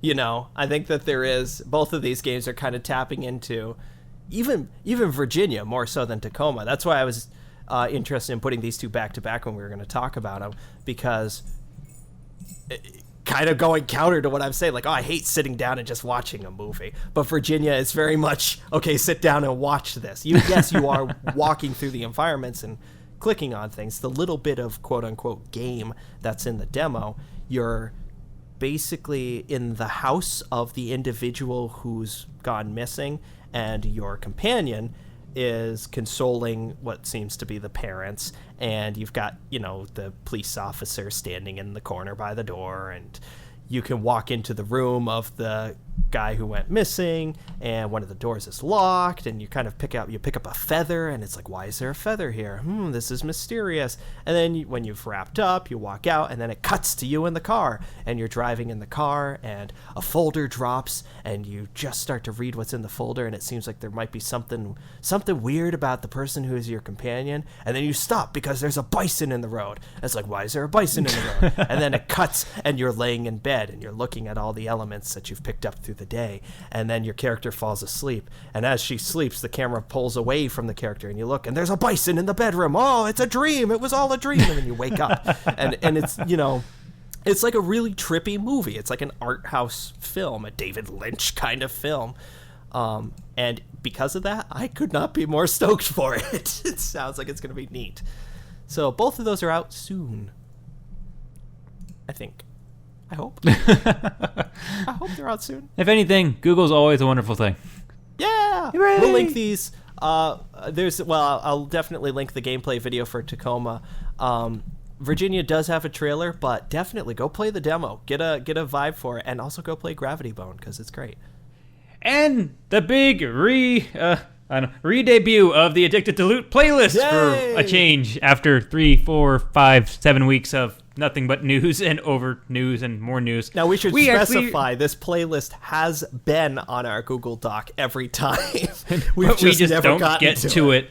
So we've just been slowly adding to it. But we actually have a pretty exciting one that we both really want to talk about at a good length. And this is actually based on actual gameplay instead of just news and videos and kind of things we might have read at least at one time. What? Going back to our sci-fi theme, hey, it's a frickin' surprise. We actually sat down and actually chunked out a good bit of gameplay on Star Wars Knights of the Old Republic. Star Wars: The Old Knights Republic. Of the Old Republic. Yes. Star Wars: The Old Republic. Yes. Knights of the Old Republic is an Xbox game. The Old Republic is an MMO. And Knights of the free-to-play Fallen MMO. Empire is their DLC for it. Oh my god. Curse you. So many things. But yeah. we got up to, you're level 24, 25. I'm level 20, 21. Yeah.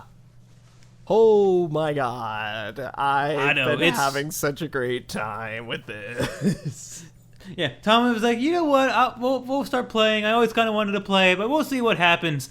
Like within the first 5 minutes, I love this game. Oh my god, it's everything that I wished it would be. It's so many things at once for me. Like, it is a BioWare developed Star Wars MMO.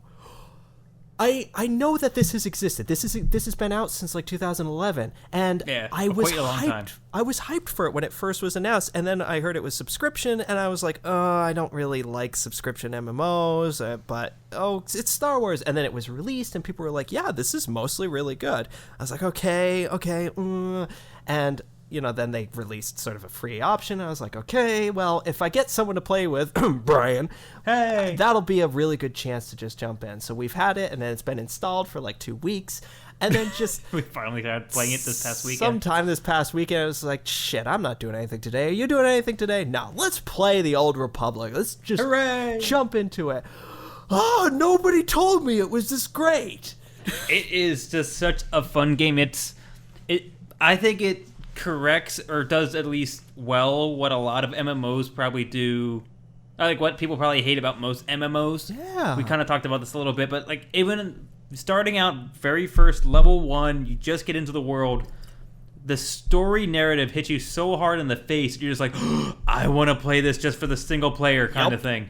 Yep. And I'm playing as a bounty hunter power tech, which is like the up close and quarters tank of the. We should also say we're doing the Empire. Yes. The Sith Empire. We're playing the bad guys basically. Yay! I'm playing one of the That two is available. subjective. Yeah. Well, I'm playing one of the 2 available tanks via bounty hunter. Tom's actually playing a distance DPS. I am the marksman, sniper, imperial agent, which loving is every basi- minute of it. Yeah, so he's basically the James Bond of space. Oh, so good. But like level 1 for my character, like one of your very first abilities is you have a freaking rocket that shoots out of your wrist because bounty hunters have tons of arsenal, and that's just kind of the Boba Fett treatment. Yep. But when you're level 1, you're like, oh, what's this ability do? You shoot a rocket out of your hand, it hits a guy square in the forehead, and he goes freaking flying, and you're like, oh, I'm a badass at level 1. This is awesome. Like It you immediately feel like, makes you feel like you're doing damage, and that's Yeah, so like- important. but it's like not only do you have damage, it's like your abilities interact with people the way an ability should. Like we were kind of contrasting this, or this is what I was kind of talking with you before. So in Star Wars, if you watch any of the movies, if someone gets hit in the face with a rocket, obviously they're going to go flying. Yep. It happens here. You feel like, yep, this is fitting. This all works. But then if you're in something like World of Warcraft and you do almighty badassery uppercut of doom, you kind of like, you swing your big two-handed warhammer that should send a little troll flying, and it just kind of goes, bink! oh, but just register damage. That's kind of cool. Yeah, little text goes up showing how much damage you did, and it's like, and maybe they like, you know, get stunned for a second or they fall over, but they get right back up. At least this one, like every single move you do feels like what you expect it to do if you were a living, breathing character in a Star Wars universe. The very first thing that we did when we teamed up, the first like combat situation we got into, I said, "Hey Brian, watch this," and just pressed a bunch of random keys, and I rolled into cover, pulled out my sniper rifle. It did this perfect, just like sound effect, and boom, just one shot a guy. I was like, okay, I like this. and like to contrast that, Tom's character, I don't know if I'm assuming the Republic side probably has a similar mechanic, but like at least on the Imperial side, Tom's character is the only character that uses a cover-based mechanic. It's the only one that has a cover button or a deployable cover, because that's how his character, you know, if he's in cover, he get, I think, at least a defensive buff, if not an attack buff. And what's really cool is you can deploy cover manually. Yeah, exactly. You pull you up make a a little shield like, in front of barrier. you. But then you contrast that with my character, who's just like, screw cover. I walk in, start shooting rockets out of my hands, got my flamethrower going, and it's just fun Hovers to see in that the air and just assaults like with a barrage of missiles. It's just fun to see how, like, even in the game itself, each individual class, and then also subclass within that class has its own like little feel to it, and like they actually give each one its own like preferential treatment, if you will. It was an agonizing decision to go between the marksmanship sniper and the other one, which is more like a melee. You know, they're both concealment kind of. Yeah, shivving. The thing is, I tend to do the other one, and I was just looking at the skills for the sniper, and I was just like, this looks really cool. I mean, first off, you're choosing between, do I want to be a melee rogue agent character or a sniper rogue? And then it's like, okay, but what type of sniper do you want to be? Do you want to be the type of sniper that's poisoning people? Do you want to be the type of sniper that's just single-shotting people? Do you want to be laying traps? What do you want to do? It's like, oh my god, this is great. So many things. It was grueling to have to decide, but then I think if I recall, the ultimate decision was, fuck it.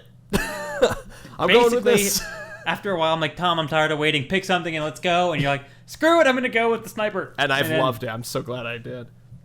Yeah, I mean, the combat is definitely enjoyable. And we do get to points where things do kind of get hairy. We did a few heroics every once in a while that would actually cause us to, you know, what the hell are we doing? I'm getting low. I need more health. Yeah. Please do something. And, you know, it actually worked out well. I mean, but the other thing that I think it does kind of on a different vein than other MMOs is, you know, it goes between battling monsters to battling people to battling, like, super versions of people, but in a kind of a nice way. Like, it always seems like you're always fighting multiple things. Like, you're always going to be, like, instead of having one good person, you're going to maybe face 3 henchmen consistently, because obviously it would make sense that people are hanging out in groups. Yeah. And I feel like that actually is better. I actually like that. I think the additional difficulty of crowd control, but it also kind of makes it believable in a certain sense.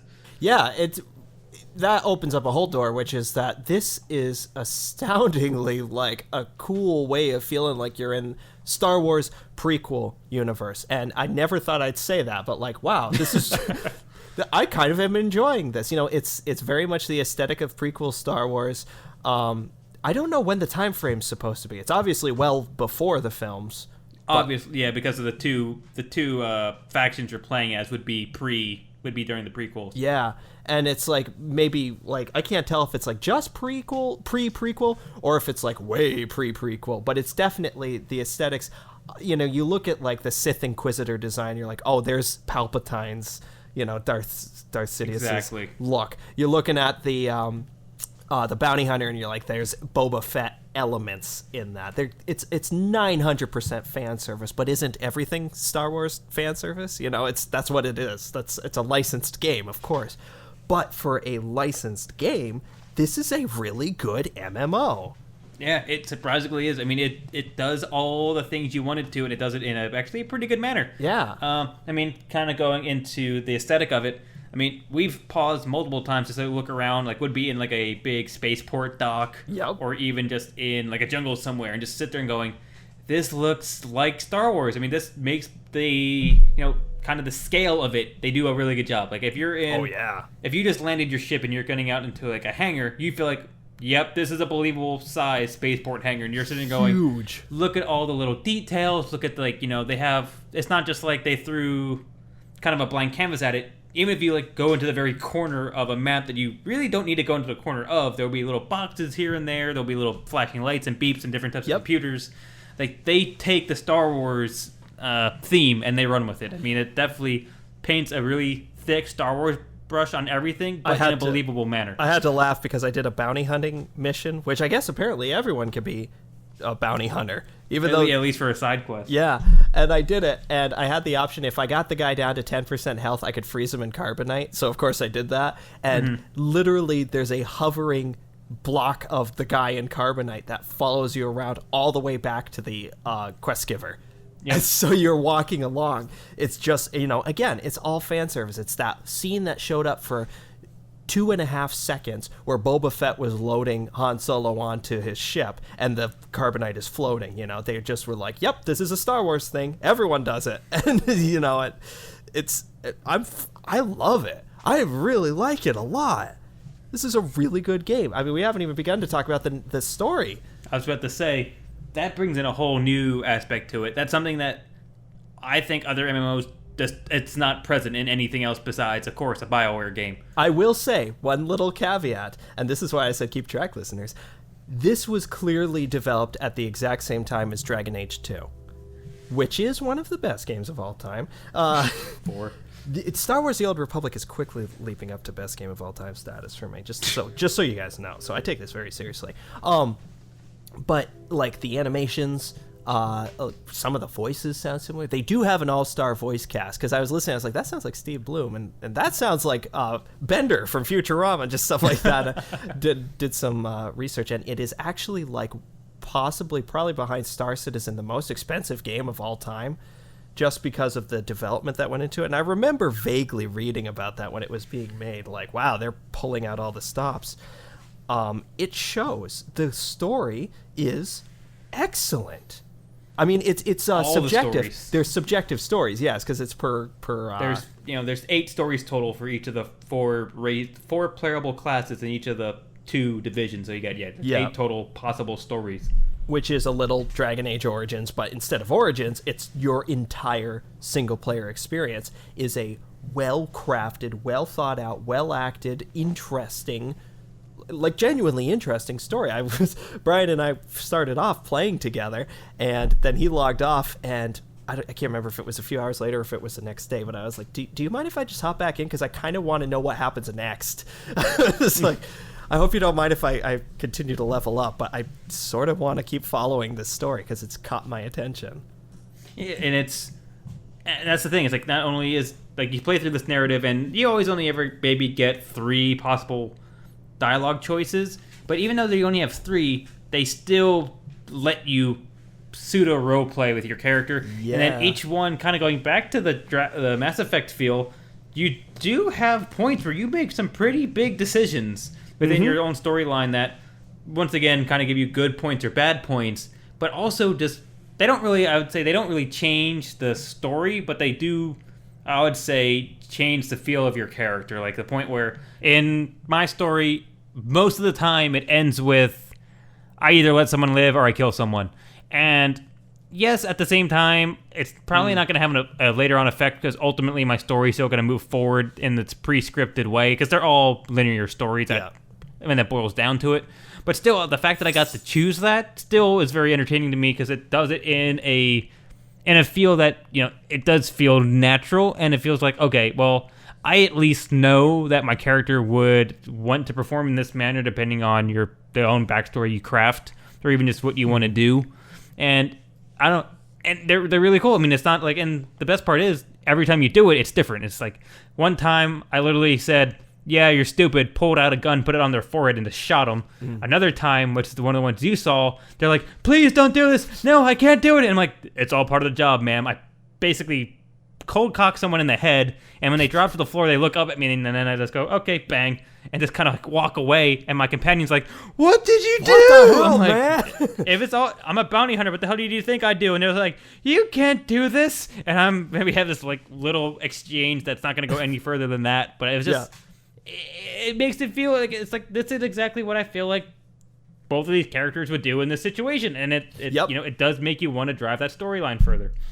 Well, I like the companion element, and there is the, so-and-so approves, so-and-so disapproves when you do things. And my particular companion with the Imperial Agent that I have right now tends to approve, thankfully, if I say something a little smart-assy or kind of like push people a little bit. Or if you flirt with everything under the moon. Well, as James Bond in vis-a-vis Star Wars, that's, it's a workplace requirement to flirt with everything.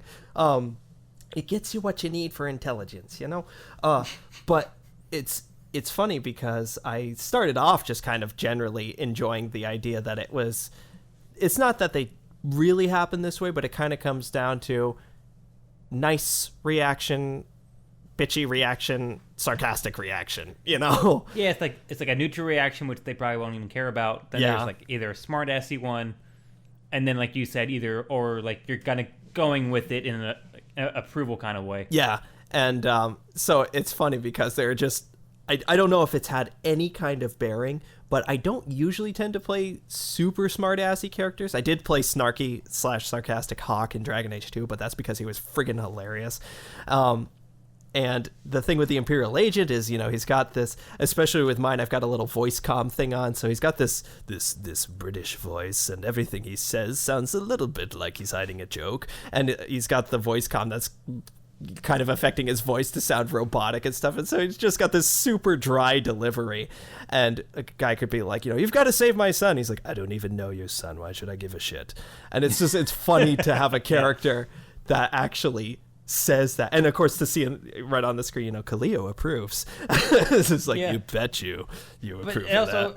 But also, I would say one critique would be it does suffer from almost any game that has choosable dialogue where it says, like, your option could be yes, no, or maybe, and you choose yes, and it goes, "I hate your mother." And you're like, what? That's not what I meant. And yes, so you don't really know. I have experienced that. Yeah, you truly don't know what it means, even though you're trying to picking it, and you're like, I don't even think that sentence matches with it, but I guess the game mechanic thinks so. But going back to the companion thing, it's kind of interesting because my companion, who is like, I got the whole point of the bounty hunters that you get paired up with this initial team that's helping you try to get into the big bounty hunter competition that goes in through the galaxy. But 2 out of the 3 get brutally murdered, but she was with the team all the time, and you just meet them as like, oh hey, I'm the new bounty hunter for the team. They're like, oh cool, we're these people. But so she's with you trying to get back at the person who was responsible for it. But every situation, depending on who it is and who you're interacting with, there's times where she thinks an approval answer is a good thing, and then sometimes she thinks it's a bad thing, depending on literally what it is. So it's kind of like you have to weigh the fact of, do you just always want to make your companion happy, or do you just want to roleplay? Because there's been times where it's like, I think she might like this answer, and then she doesn't. I'm like, well, damn it, wouldn't have picked that answer unless I thought she was gonna like it. Yeah. But I told you before, like my old main character, the very first time I played this solo, which probably is maybe a year or 2 ago, I forget when I actually did it. My main guy, he was actually a Sith juggernaut, so he was pure utter evil to all sense of the Sith. And I had one companion who, this was hard to read. It was always kind of a little witchy, and it was just like, they were kind of a good companion, meaning like they were actually just like a good person on the inside, and I'm this Sith Lord who's like, I'm gonna make everything evil and dead. So she basically disapproved everything I did, and eventually I got a second companion who was basically a cookie cutter Imperial officer who's like, anything Sith oriented I love because that's what I'm trained to love, and I wear a badge that says I love burn that it. orphanage. Exactly. And so every little thing I did for my role-playing to make my guy the most evil character ever, he approved of because that's just what his character would do. And so I thought that type of difference in interaction with the companions is a cool little thing. It's like you can have, like I said, like your current companion could act the way she's currently doing, where she's kind of like a who was the first one? Dragon Age 1? Morgan, yeah. Morgan. Yeah, it's kind of like a Morgan character. But then you could get another companion, like, oh, maybe I'll roll this one for a little while. And there's like, you shouldn't flirt with so many people. Yep. You know what I mean? It could be, I think that's kind of fun. I mean, it does add a little bit of extra tension to the dialogue. I'll tell you, just one of the coolest companion interactions that I remember, speaking of Dragon Age 1, the best game of all time, one of the greatest moments, if Sten is part of your party, Sten, who's typically been this large, cold, intimidating, impenetrable presence, there's one point, if he's in your party, no matter what, he will stop, because you're basically doing something way out of the way of your main objective, but it's because you think it will help your main objective, and he will stop you. And he will be like, I disagree with what you're doing, and I'm not going to let you progress until you explain yourself. And I just thought that that whole interaction was so tense, like that my spine arched, like the hair on the back of my neck went up. I was like, no, Sten, I like you. A, you're my tank. B, I like who you are. I don't want to lose you. And you can lose him right there, or you can just massively lose approval with him. And I believe that the best outcome of that situation is you literally say, question me again and I will fucking kill you. And he's like, I can respect that. You know, and just that, because the only reason why you would know that is if you know Sten, if you know the way the Kunari work, which is like, I'm your leader, you are out of line, even though that's not the type of character I was playing. For me to say in that instance, listen, as the leader of this crew, you are out of line to question me. And he's basically like, yeah, you're right. my bad. But let me go on record as saying I don't like this. Duly noted. And in the, that's like the good outcome of that. And so sort of like, again, with Morrigan, and like we're talking about, you sort of gauge your companions like, is it worth it for me to kind of not necessarily break character, but maybe it's something you would do in real life. Maybe there are certain people, who you have an interaction with in real life, and you're like, okay, I got to be a little bit tougher with this person than I would be with a normal person, because I know that's how I'll get through to them. And so I thought that was a cool little nod to that kind of real life social situation you can run into. Mm-hmm. Yeah, so I definitely think the dialogue and the story is one of the highlights of the MMO, if not the biggest highlight. Then you get into all the different planets, all the different worlds, and there's tons of them to explore. I mean, there's absolutely tons. I was blown away because I was looking through the achievement list, and it was because I like to do exploration achievements in MMOs, get the max exploration on each map, and I was just like scrolling and through. I was like, that's so many maps, that's so many planets I have to visit. I mean, another one of the cool things is we both reached the point where we both have our ships, and when you go to the galactic map to go between planets, when you just sit there and go, man, let me just look at all the places I can eventually go. Yep. There's tons. I mean, it's to the point where I play it's like almost like, the same scale with WoW, where it's just like there's tons of areas that you'll probably never, there's tons of areas, but only certain ones where you ever actually have to go, because it's like, obviously you're not going to do the level 1 through 10 quest on the Elven Island when you're a dwarf, just because why would you? Right. So, but there's just tons, and each one of them are just really well put together and crafted. Yeah. Like if you go between we luckily started on the same planet, which we may or may not have coordinated, but then you go to the next planet, which is Did we plan that? Because that really worked out. I mean, I knew it was going to happen. I knew that's funny. I mean, I picked my tank role. Well, A, because I did like bounty hunters, but B, because I knew if you were going to be the agent, then to start on the same planet, I'd have to be this other class. But that's besides the point. That's funny. I didn't even. But then you go to the Sith homeworld, which is where the Imperial, I guess the Empire is at least in this universe. And then you're like, man, this is an amazing city. It's huge, it's expansive, it's extremely high tech. Then you go to the next planet, which is it's kind of like this little planet where the Empire is trying to get a foothold on, but there's kind of a constant rebellion, and you're really just a small little outpost that's kind of established on this one little world. And then when you venture off of it, you just see this what war is doing to the landscape of this planet, and it's just a constant non-stop kind of thing. And so it's like they definitely take the level of detail of the environment. Like each planet feels different based on what's going on that planet. Then there's a planet coming up. At least I don't know if it comes up for us, but at least when I was doing my other main character, where it takes place on a planet which is every square inch of it is built up to be massive metropolitan. It's just this huge, like it's like the biggest, richest like planet for where we could go, and there's just nothing but expansive markets and cityscapes and apartment buildings and casinos. Is it like Coruscant? Maybe, yeah, it might actually be Coruscant. And so this is a completely different landscape, because when you're flying around this, literally there's not one tree in sight. It's just all massive city and alleys. Sounds about right. And it was just at the same time you go from a planet which is nothing but jungle with all these little monsters to something that literally is, you're just navigating alleyways and corridors, and now I went from this casino to this market to this other casino, and you're just going, man, this all just feels fresh and lively and unique. And Star Wars, ultimately, it all feels like, man, I'm living in Star Wars, regardless of if that planet was in the movies or not. You're like, man, this is awesome. And it's really funny. Sorry, I'm choking on my granola bar. It's really funny because, obviously a lot of criticisms towards the prequels, but going back to what I said earlier, one thing that the prequels had was a really cool design. There's no denying, and actually that was the criticism, is that they were style over substance. You boiled those scripts down to 3 pages of drivel, but in terms of design, my God, do those things that they do in the prequels look cool. The places that they go, the ships that they had, the visual element of those was great. And in hindsight, I'd like to think that'll go down in history as well. At least the prequels look good, at least. And this is just running full force with we're going to take, it sounds like, if that is Coruscant, we're going to take Coruscant and we're going to make it inhabitable and explorable.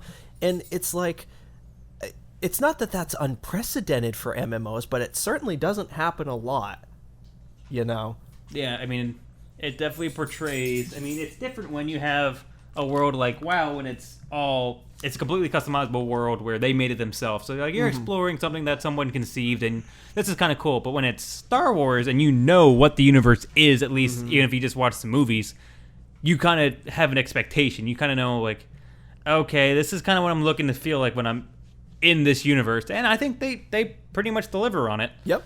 Yeah. because we both started on Hutta, and even though that's not in the movies, it felt like Jabba's, little corner of Tatooine. They took the design elements of that from Return of the Jedi, and we're like, okay, what would this be like if there was a whole planet like this, established by these gangster huts?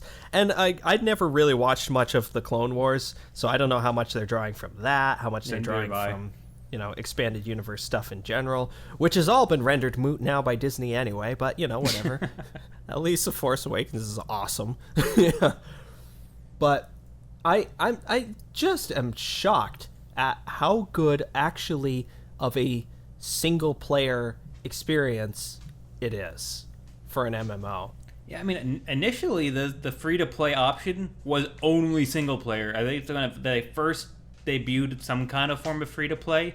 It was only the single player. You couldn't really team up. You couldn't really talk to people. You were just kind of this mindless single player entity in the world. People could see you, but you couldn't actually interact with anything. Yeah. Now, as we've seen, free-to-play, it's really the only negative is that you get certain things, you get certain skills later.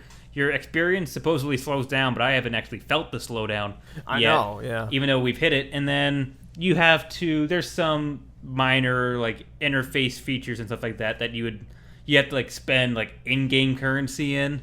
So which I'm still trying to figure out. I think you earn that currency. You can earn that currency through achievements, but besides that, it's real life cash. Exactly. But for what you want, you can get by on just achievement currency. So you get practically the entire game for free. But there's little things you can't customize your companion. You can't. I think if you're free to play, you can't join a guild or their version of a guild. You can't have live in apartments. You can't have a place that you can customize. Really? So I think I got the apartment. Or maybe I didn't. Maybe actually you can get buy the one, apartment, so but I know there's some stuff that you can't get. There's some pretty critical thing that you don't get, but it's not game breaking. No, not at all. You could thoroughly enjoy this game as a free to play. Yes, you'll hit some hurdles every once in a while, but you get to fully enjoy the game, at least at the levels that we're at. Yeah, at 25 or 24, wherever I'm 24, at right now, I have not felt like, oh, if only I could shell out some cash for this, that would solve my problems. I haven't hit anything that's felt like that. Yes, I've looked at like, oh, it would be neat to be able to do that, but I don't need to. Exactly. I mean, that's the cool thing about unlock this. further inventory slots. It's like, that hasn't been enough of a problem yet. Yeah. For me to be and like... that's kind of the cool thing with this game is that if you wanted to spend 1 month as a paid player, you can shell out 1 month and they don't yep, cool, thank you, we don't care for subscriptions. It's purely, you could pay for what you want, play what you want, and then just, let it go back to free and just keep playing. I mean, that's kind of the nice thing about this game. You go, you know what, I wonder what full player feels like for a month. And okay, that's kind of cool. I want to do it for another few months. Yeah, and I looked at it, and unfortunately, it's like $20 a month, which I'm surprised. Yeah, I mean, it's definitely like if a standard subscription is like $12 to $14, and it is that price if you pay far out. Like if you pay for a large enough lump sum of time, but obviously for the few people that I just want to test this out as a free to play for like 1 to 2 to 3 months. It's like it's up there for price, but I think it's still a good option for people who just kind of like want to hop in and out, or maybe just, what, I need the full subscription to do X thing for a little while, so I'll pay it once, fulfill it, and then I can just, keep on reaping the benefits of it later. Yeah. So I can see benefit to it. I mean, I can see why they would do it in that manner. If it's working for them, more power to them. I'm surprised at how much we're able to do for free. It's like, again, WildStar. I'm stunned that WildStar is free because WildStar is providing a lot. Here's the thing. I was thinking about this because I was trying to think while we were talking, would I recommend this to a casual MMO fan who's not necessarily in it for Star Wars, but just is in it for an MMO? Mm-hmm. And when I say casual fan, I mean a fan of the genre, not a casual player, but like, say, a hardcore player who's like, oh, I'm looking for a quality MMO experience. Will this provide it? Yeah. This is a good independent game in its own right. If you stripped all the Star Wars stuff down, you'd have something like WildStar. And I think that in the comparison of the free-to-play verse, it's which color of sci-fi MMO do you want? Because they're both essentially, besides the combat, they're both offering a fairly similar thing. I'm actually more inclined to go with this because I'm a huge Star Wars fan. So it's like, oh yeah, I'll take the excuse. Another benefit this has is its top tier story and BioWare-isms, WildStar, the benefit of something like WildStar is it's, maybe if you don't care about Star Wars, the combat is a little bit more hack and slashy. It's a little bit more visceral, but even that doesn't have the, like you were saying, giving the massive uppercut and the guy goes flying back that this seems to have. And it's really funny. Yeah, and even I was trying to think back at all, like I've played in my MMO history, I played all the big ones. I mean, I spent a time where I was pretty religious in the WoW, Final Fantasy 11. I've tried tons of free little MMOs, Rapples. I played Perfect World. Yeah, tons of little ones. Oh my God. And then I also have done obviously the Old Republic. I also tried the latest Final Fantasy, which is free to play. I think 14. And I've also jumped back in the current WoW, and at the end of the day, this is the one I would think about the most to go back and play more, because it's, and I was trying to talk to you about this when we were playing it, but I actually downloaded Legion WoW, which is the current WoW, just to kind of get the feel for it.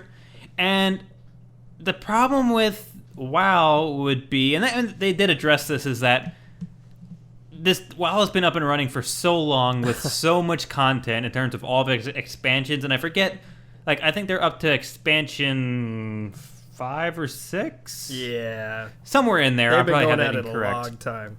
But it's somewhere in there. But then they come back and say, we're probably ultimately planning, I forget what the stupid number was. It was like 27 expansions before WoW will ever end, or something like that. I forget. It was some astronomical number. One that just made my jaw drop.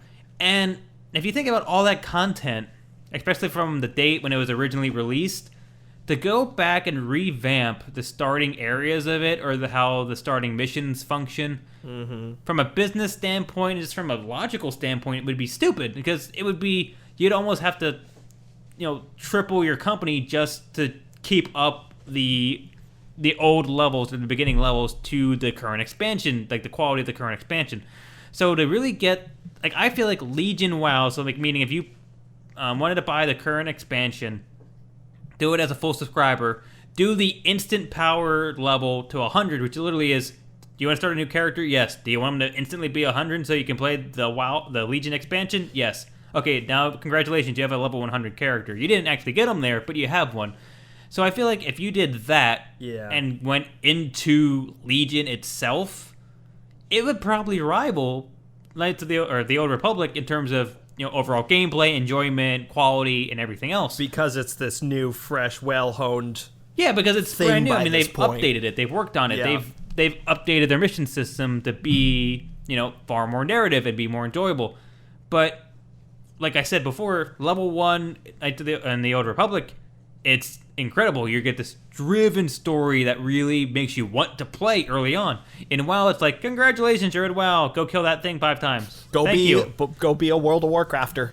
Go kill that thing 10 times. Go collect this thing over there just for no apparent reason. Go get me my yak skins. And you're just like, oh, why? Yeah. And then you do that forever until you start hitting some of the, I'd say, the greater achieving expansions, and then you're like, okay, now I can see why this has come around. But ultimately, WoW boils down to being MMO missions. Go collect this, go kill that, go run this from here to there. WoW is like a living museum exhibit, because you can actually play through, as you're describing, the development of that game and that game's thought process, and actually MMOs in general. Because like, when you first start WoW, it's like MMOs circa 2005, and then as you progress along, like you say, say you're getting into the first expansions, you're kind of picking up things that got introduced to MMOs, whether through WoW or otherwise. And it's like, it's this living history thing, It's like you can experience the development of that game by playing the game. And like, for good, better, or indifferent, WoW will always be the granddaddy, the juggernaut, the ever-present in MMOs. And for a lot of ways, good reason. I mean, it earned a lot of its stripes. But to your point, or to even to the point where I would be, it would, I guess, if I'm going to do a WoW experience, I would want to make a character and physically spend the month getting him to level 100 in the way that any character should get to level 100. Yeah. But it's so gruesome because of the fact that you have to play through all the old backlog of old technology, and it's like, so it's like, at the same time, it's like, yes, I would want to play the current expansion, but I would want to earn the right to play the current expansion. When the Old Republic, or maybe some of the more current MMOs, you just start right out and you're going, man, I love the early game. And if the entire rest of the game progresses or keeps the same level of intensity, all the better. And frankly, that's like, the Old Republic benefited from the fact that WoW was around for so long, and you could be like, what should we do or what shouldn't we do? So yeah, no, I couldn't word that better myself. That's exactly it. But is there any other high points of the Old Republic that you think we haven't hit on that you would like to discuss? I'm really enjoying playing it. To me, I play a lot of games. You and I both play a lot of games. And, that's just because I think that's the type of gamers we are. I want to consume all sorts of different types of games. But when one sticks, it sticks. You go to sleep thinking about it. You wake up thinking about it.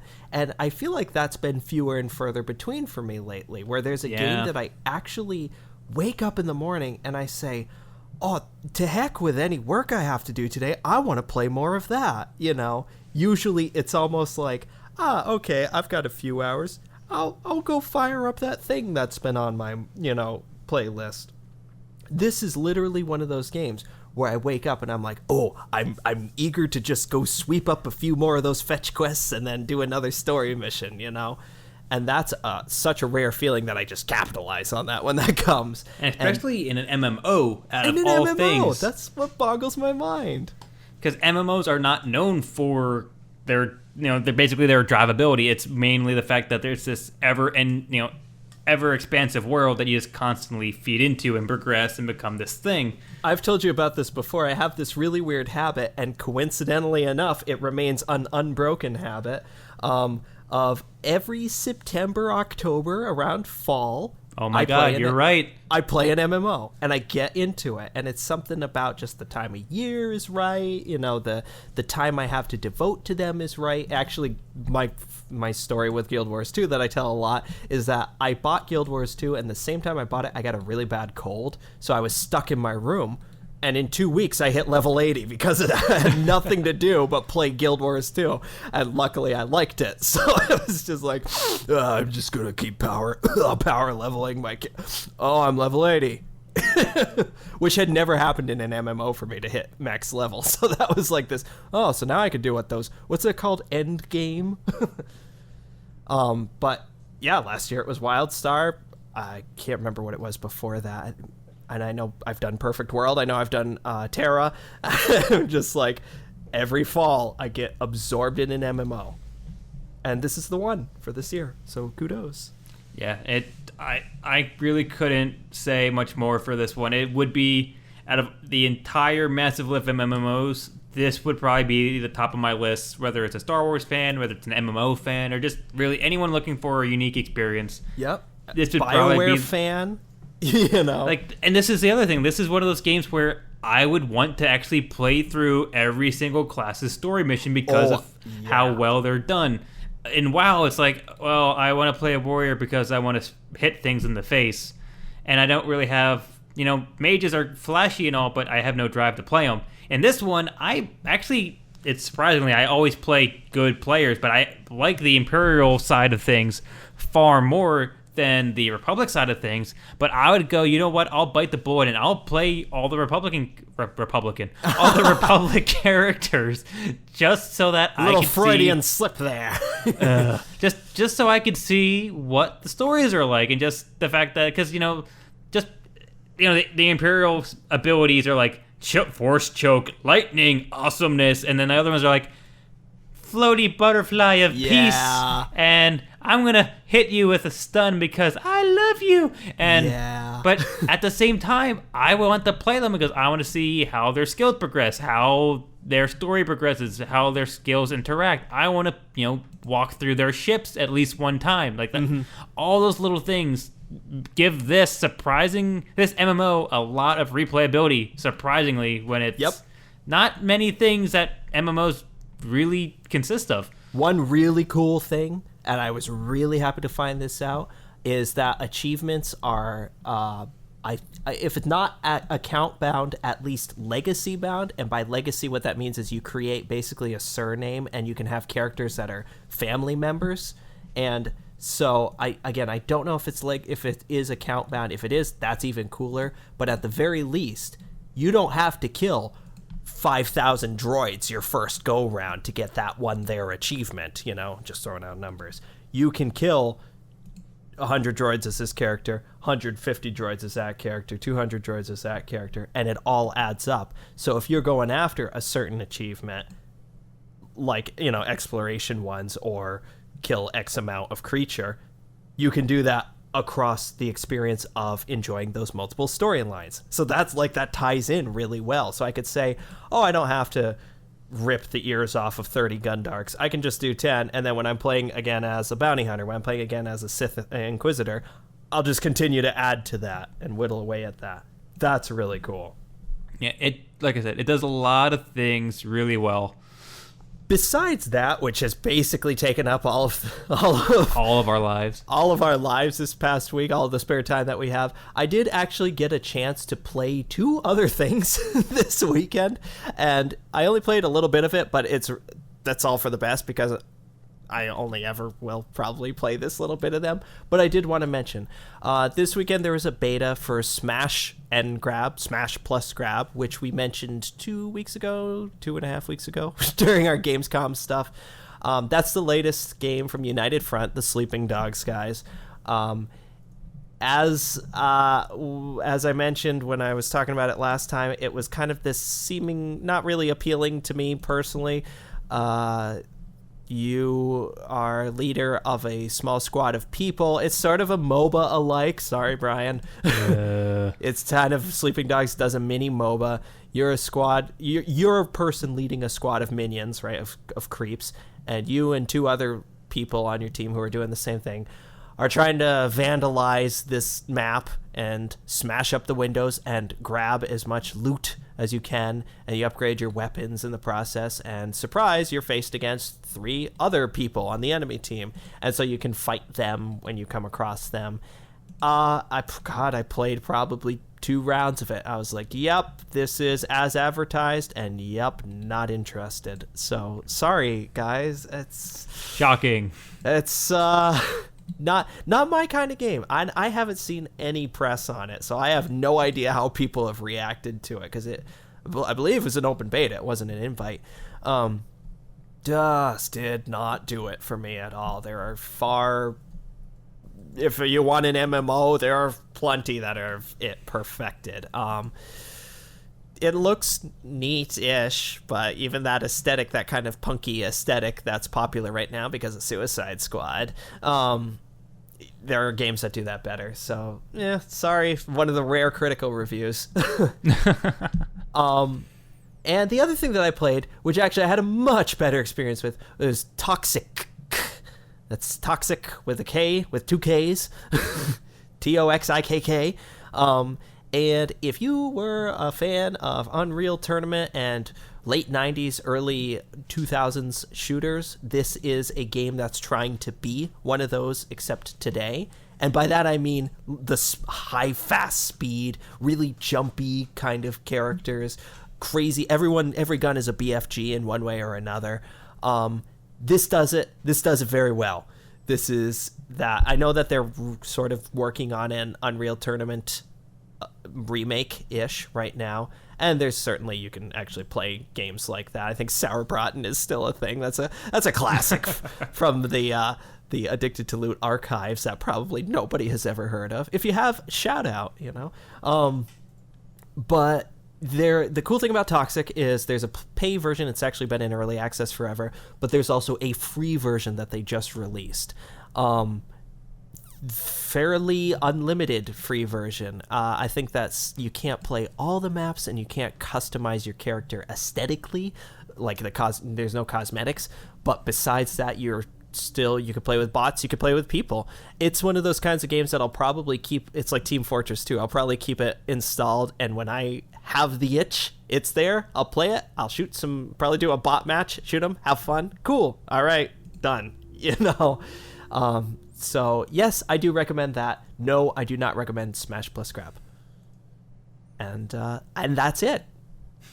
Oh, well, end this one on a bombshell. And that's it. that's our hot takes of the week, courtesy of Addicted to Loot. The Addicted to Loot, episode 8, the closure, nine. the ending, 9. The epitone. The Episode 9. The 9. The I'm not not 8. saying no in German, but it does work in this context. I'm like, what do you do? I guess that kind of filters into what I'm saying. What are you? Why are you doing this stuff? The 9, the 9th, the 9, the one after, before 10, but after 8, the one that we're on. That's why 6 was afraid of 7. Because it 10'd. On that note, we have been Addicted to Loot. Please visit our website at wheelie.addictedtoloot. Addicted to Loot. 9. You just take this one. I'm just going to go 9 myself. addictedtoloot.weebly.com. We have an email. That's addictedtoloot@gmail. We're on Twitter @addictedtoloot. That's the number 2. We're on Facebook. We're on YouTube. We're never on Twitch. But it's there. You can subscribe to us through iTunes and Stitcher and, of course, on SoundCloud. We also have our individual Twitters. I am @Tomality. I'm at @5_atomic0, no space between the atomic and the 0, and fifth is FITH. But plenty of space in our podcasts. And see you next week for episode 273465. Goodbye!